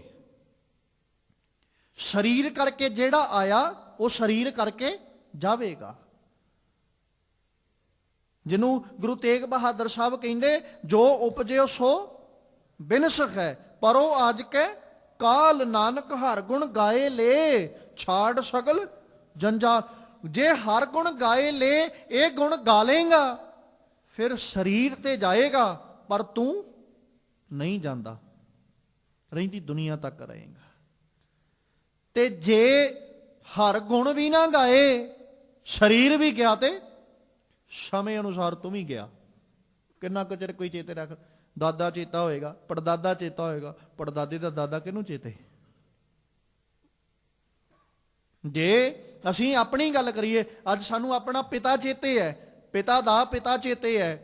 ਹੋ ਸਕਦਾ ਪਿਤਾ ਦੇ ਪਿਤਾ ਕੋਲੋਂ ਅਸੀਂ ਪੁੱਛ ਲਈਏ ਵੀ ਤੁਹਾਡੇ ਪਿਤਾ ਦਾ ਨਾਂ ਕੀ ਸੀ, ਉਹਦੇ ਕੋਲੋਂ ਪੁੱਛ ਲਈਏ ਤੁਹਾਡੇ ਦਾਦਾ ਜੀ ਦਾ ਕੀ, ਉਹ ਦੱਸ ਦੇਣਗੇ। ਮਤਲਬ 3 4 5 ਪੀੜ੍ਹੀਆਂ ਤੱਕ ਤੇ ਅਸੀਂ ਨਾਂ ਪੁੱਛ ਸਕਦੇ ਹਾਂ, ਉਦੋਂ ਪਹਿਲਾਂ। ਪਰ ਉਹ ਸ਼ਖਸੀਅਤਾਂ ਜਿਨ੍ਹਾਂ ਨੂੰ ਸਦੀਆਂ ਬੀਤ ਗਈਆਂ, ਜੇ ਗੁਰੂ ਨਾਨਕ ਸਾਹਿਬ ਜੀ ਦੀ ਗੱਲ ਕਰ ਲਈਏ ਤੇ ਅੱਜ 5 ਸਦੀਆਂ ਗੁਜ਼ਰ ਚੁੱਕੀਆਂ। ਚੇਤੇ ਹੈ ਬਾਬਾ ਕਬੀਰ ਜੀ, ਭਗਤ ਰਵਿਦਾਸ ਜੀ, ਭਗਤ ਸਧਨਾ ਜੀ, ਭਗਤ ਸੂਰਦਾਸ ਜੀ, ਸਾਰੇ ਚੇਤੇ। ਹੁਣ ਇਹਨਾਂ ਦੇ ਵੇਲੇ ਰਾਜੇ ਨਹੀਂ ਪਤਾ। ਭਗਤ ਨਾਮਦੇਵ ਜੀ ਵੇਲੇ ਰਾਜਾ ਕਿਹੜਾ ਸੀ, ਭਗਤ ਕਬੀਰ ਜੀ ਵੇਲੇ ਰਾਜਾ ਕਿਹੜਾ ਸੀ, ਭਗਤ ਪਰਮਾਨੰਦ ਜੀ ਵੇਲੇ, ਭਗਤ ਰਾਮਾਨੰਦ ਜੀ, ਨਹੀਂ ਪਤਾ। ਇਹ ਚੇਤੇ ਨੇ। ਬਾਬਾ ਦੀਪ ਸਿੰਘ ਜੀ ਗਿਆ ਨੂੰ ਤੇ ਕਿੰਨਾ ਚਿਰ ਹੋ ਗਿਆ ਨਾ, ਸਰੀਰ ਕਰਕੇ ਗਿਆ ਨੂੰ ਬਹੁਤ ਚਿਰ ਹੈ, ਪਰ ਇਹਨਾਂ ਨੂੰ ਅੱਜ ਵੀ ਚੇਤੇ ਰੱਖਣਾ, ਔਰ ਇਹਨਾਂ ਨੂੰ ਚੇਤੇ ਕਰਦਿਆਂ ਇਹਨਾਂ ਦੇ ਕੀਤੇ ਉਪਕਾਰ, ਇਹਨਾਂ ਦੇ ਕੀਤੇ ਭਲੇ ਕਰਮ, ਉਹਨਾਂ ਨੂੰ ਚੇਤੇ ਕਰਨਾ, ਇਹਨਾਂ ਦੀਆਂ ਦਿੱਤੀਆਂ ਸਿੱਖਿਆਵਾਂ ਨੂੰ ਜੀਵਨ 'ਚ ਅਪਣਾਉਣਾ, ਇਹ ਕੀ ਸਾਬਤ ਕਰਦਾ ਕਿ ਅੱਜ ਵੀ ਸਾਡੇ ਕੋਲ ਨੇ। ਹੋਵੇ ਕੋਈ, ਚਾਹੇ ਸ਼ੇਖ ਪੀ, ਇਹ ਸਾਰੀਆਂ ਉਹ ਹਸਤੀਆਂ ਨੇ ਜਿਨ੍ਹਾਂ ਨੂੰ ਲੋਕ ਪੂਜ ਰਹੇ ਨੇ। ਸੁਰ ਦੇਵਤੇ, ਦੇਵਤਿਆਂ ਨੂੰ ਲੋਕ ਪੂਜਦੇ ਨੇ, ਪਰ ਸਰੀਰ ਕਰਕੇ ਚਲੇ ਗਏ। ਦਰ ਕੂਚ ਕੂਚਾ ਕਰ ਗਏ, ਆਪਣੀ ਆਪਣੀ ਵਾਰੀ ਚਲੇ ਗਏ, ਪਰ ਮਾਲਕ ਨਾਲ ਕਹਿੰਦੇ ਅਵਰੇ ਭੇ ਚੱਲਣ ਹਾਰ। ਮਤਾਂ ਅਸੀਂ ਇਹ ਸੋਚੀਏ ਕਿ ਇਹ ਚਲੇ ਗਏ, ਸਾਡੀ ਵਾਰੀ ਨਹੀਂ ਆਉਣੀ। ਕਹਿੰਦੇ ਬਾਕੀਆਂ ਨੇ ਵੀ ਜਾਣਾ, ਵਾਰੀ ਆਈ ਹੈ, ਬਸ ਇਹ ਹੈ ਕਿਸੇ ਦੀ 4 ਦਿਨ ਪਹਿਲੋਂ ਤੇ ਕਿਸੇ ਦੀ 4 ਦਿਨ ਮਗਰੋਂ, ਵਾਰੀ ਪੱਕੀ ਹੈ। ਤੇ ਕਿਉਂ ਨਾ ਵਾਰੀ ਆਉਣ ਤੋਂ ਪਹਿਲੋਂ ਅਸੀਂ ਪ੍ਰਬੰਧ ਕਰ ਲਈਏ ਤੇ ਜਿਸ ਦਿਨ ਵਾਰੀ ਆਏ ਉਦਣ ਅਸੀਂ ਸੁਖਾਲੇ ਤੁਰ ਪਈਏ। ਉਦਣ ਸਾਨੂੰ ਮੌਤ ਵੇਖ ਕੇ ਡਰ ਨਾ ਲੱਗੇ, ਖੌਫ ਨਾ ਆਵੇ, ਸਗੋਂ ਹੱਸ ਕੇ ਆਈ ਮੌਤ ਨੂੰ ਵੀ ਅਸੀਂ ਪ੍ਰਵਾਨ ਕਰ ਲਈਏ। ਇਹ ਗੱਲ ਤੇ ਪੱਕੀ, ਜਿਹਨੂੰ ਬਾਬਾ ਫਰੀਦ ਜੀ ਆਖਦੇ, ਮਲਕਲ ਮੌਤ ਜਾ ਆਵਸੀ ਸਭ ਦਰਵਾਜ਼ੇ ਭੰਨ। ਉਹਨੇ ਆਉਣ ਲੱਗਿਆਂ ਨਾ ਕਿਸੇ ਨੂੰ ਪੁੱਛਣਾ ਨਾ ਕਿਸੇ ਨੂੰ ਦੱਸਣਾ, ਤੇ ਉਹਨੇ ਜਦੋਂ ਆਉਣਾ ਫਿਰ ਉਹਨੇ ਲੈ ਕੇ ਹੀ ਜਾਣਾ, ਤੇ ਜਦੋਂ ਲੈ ਕੇ ਜਾਣਾ ਫਿਰ ਸਾਹਿਬ ਜੀ ਕਹਿੰਦੇ ਬਿਨ ਪੁੱਛਿਆਂ ਹੀ ਲੈ ਜਾਏ। ਉਹ ਬਿਨਾਂ ਪੁੱਛਿਆਂ ਲੈ ਕੇ ਜਾਂਦੀ ਹੈ। ਔਰ ਦੂਜੀ ਗੱਲ, ਲੈ ਕੇ ਕਿੱਥੇ ਜਾਂਦੀ ਹੈ ਸਾਰ ਇਹ ਵੀ ਨਹੀਂ ਦਿੰਦੀ। ਉਹ ਮੌਤ ਸਾਰ ਥੋੜੀ ਦਿੰਦੀ ਵੀ ਮੈਂ ਕਿੱਥੇ ਲੈ ਕੇ ਚੱਲੀ ਆ, ਜਾਂ ਰੱਬ ਸਾਰ ਥੋੜੀ ਦੇ ਕੇ ਜਾਂਦਾ ਹੈ ਵੀ ਮੈਂ ਇਹਨੂੰ ਫਲਾਣੀ ਥਾਂ ਲੈ ਕੇ ਚੱਲੇ। ਬਸ ਇੰਨਾ ਹੈ, ਲੈ ਜਾਂਦਾ। ਮਨੁੱਖ ਦੇ ਆਉਣ ਦਾ ਸਮਾਂ ਤੇ ਇਨਸਾਨ ਅੱਜ ਦੱਸ ਦਿੰਦਾ ਹੈ, ਡਾਕਟਰ ਦੱਸ ਦਿੰਦੇ ਨੇ ਵੀ ਆਹ ਸਮਾਂ ਜੀ ਇੰਨੇ ਕੁ ਟਾਈਮ ਦੇ ਵਿੱਚ ਇਨਸਾਨ ਜਨਮ ਲੈ ਲਏਗਾ, ਪਰ ਮੌਤ ਦਾ ਸਮਾਂ ਅੱਜ ਤੱਕ ਕੋਈ ਵੀ ਦੱਸ ਨਹੀਂ ਸਕਿਆ। ਇਹ ਗੱਲ ਹੈ, ਆਉਣੀ ਜ਼ਰੂਰ ਹੈ। ਚਾਹੇ ਕੋਈ ਜਿੰਨਾ ਮਰਜ਼ੀ ਬਿਮਾਰ ਹੋਵੇ, ਡਾਕਟਰ ਇਹ ਕਹਿ ਦਿੰਦੇ ਵੀ ਲੈ ਜਾਓ ਘਰੇ, ਸੇਵਾ ਕਰ ਲਓ ਜਿੰਨੀ ਹੋ ਸਕਦੀ ਹੈ, ਪਰ ਉਹ ਇਹ ਨਹੀਂ ਕਹਿ ਸਕਦੇ ਵੀ ਅੱਜ ਇਹਨੇ ਚਲੇ ਜਾਣਾ। ਜੋ ਕਹਿ ਵੀ ਦੇਣਗੇ 2-4 ਦਿਨ, ਮਹੀਨਾ, ਨਾਲੇ ਵੀ ਕਹਿ ਦੇਣਗੇ ਜੀ ਜੇ ਕੱਢੇ ਤੇ ਜਿੰਨਾ ਮਰਜ਼ੀ ਸਮਾਂ ਨਿਕਲ ਜਾਏ, ਤੇ ਜੇ ਜਾਵੇ ਤੇ ਫਿਰ ਇੱਕ ਸਾਹ ਦਾ ਵੀ ਨਹੀਂ ਪਤਾ। ਮਤਲਬ ਮੌਤ ਦਾ ਦਿਨ ਨਹੀਂ ਪੱਕਾ, ਮੁਕਰਰ ਨਹੀਂ, ਆਉਣੀ ਜ਼ਰੂਰ ਹੈ, ਇਹ ਪੱਕਾ ਹੈ। ਇਸ ਲਈ ਸਾਹਿਬ ਜੀ ਨੇ ਆਖਿਆ ਕਿ ਦੁਨੀਆ ਦਾ ਮੁਕਾਮ ਸਦੀਵ ਨਹੀਂ, ਇੱਥੋਂ ਜਾਣਾ ਹੈ ਸਭਨਾਂ ਨੇ, ਤੇ ਅਸੀਂ ਜਾਣ ਦਾ ਪ੍ਰਬੰਧ ਕਰਨਾ। ਤੇ ਪ੍ਰਬੰਧ ਕੀ ਹੈ? ਸਾਹਿਬ ਜੀ ਆਖਦੇ, ਕਹਿੰਦੇ ਲਾਗ ਰਹੋ ਨਾਮੇ। ਆਹ ਪ੍ਰਬੰਧ ਹੈ ਕਿ ਅਕਾਲ ਪੁਰਖ ਪਰਮੇਸ਼ਵਰ ਜੀ ਦੇ ਨਾਮ ਨਾਲ ਜੁੜਿਆ ਰਹੋ, ਤੇ ਸਾਹਿਬ ਅੱਗੇ ਅਸੀਂ ਅਰਜ਼ੋਈ ਕਰਦੇ ਰਿਹਾ ਕਰੀਏ।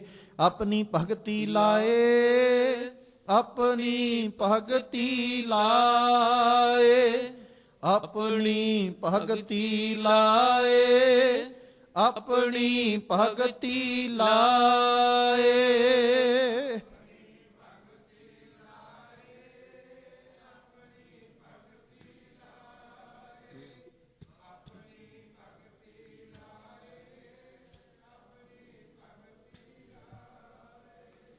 ਫਿਰਤ ਫਿਰਤ ਪ੍ਰਭ ਆਇਆ, ਫਿਰਤ ਫਿਰਤ ਪ੍ਰਭ ਆਇਆ,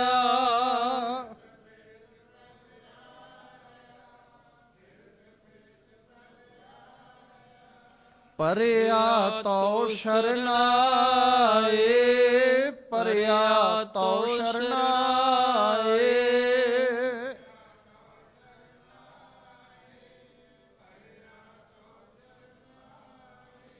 ਨਾਨਕ ਕੀ ਪ੍ਰਭ ਬੇਨਤੀ, ਨਾਨਕ ਕੀ ਪ੍ਰਭ ਬੇਨਤੀ,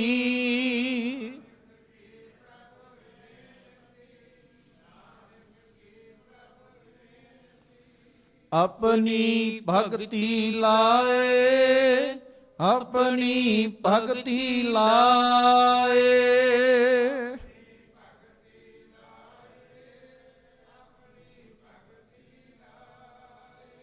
ਆਪਣੀ ਭਗਤੀ ਲਾਏ, ਆਪਣੀ ਭਗਤੀ ਲਾਏ।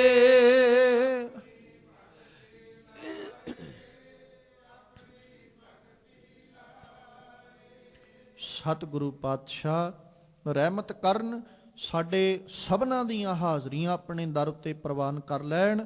ਆਪਣੇ ਦਰੋਂ ਘਰੋਂ ਗੁਰਸਿੱਖੀ ਜੀਵਨ ਨਾਮ ਦੀਆਂ ਦਾਤਾਂ ਬਖਸ਼ਿਸ਼ ਕਰਕੇ ਨਿਵਾਜਣ, ਤਾਂ ਜੋ ਸਾਡੇ ਇਹ ਲੋਕ ਸੁਖੀਏ ਪਰਲੋਕ ਸੁਹੇਲੇ।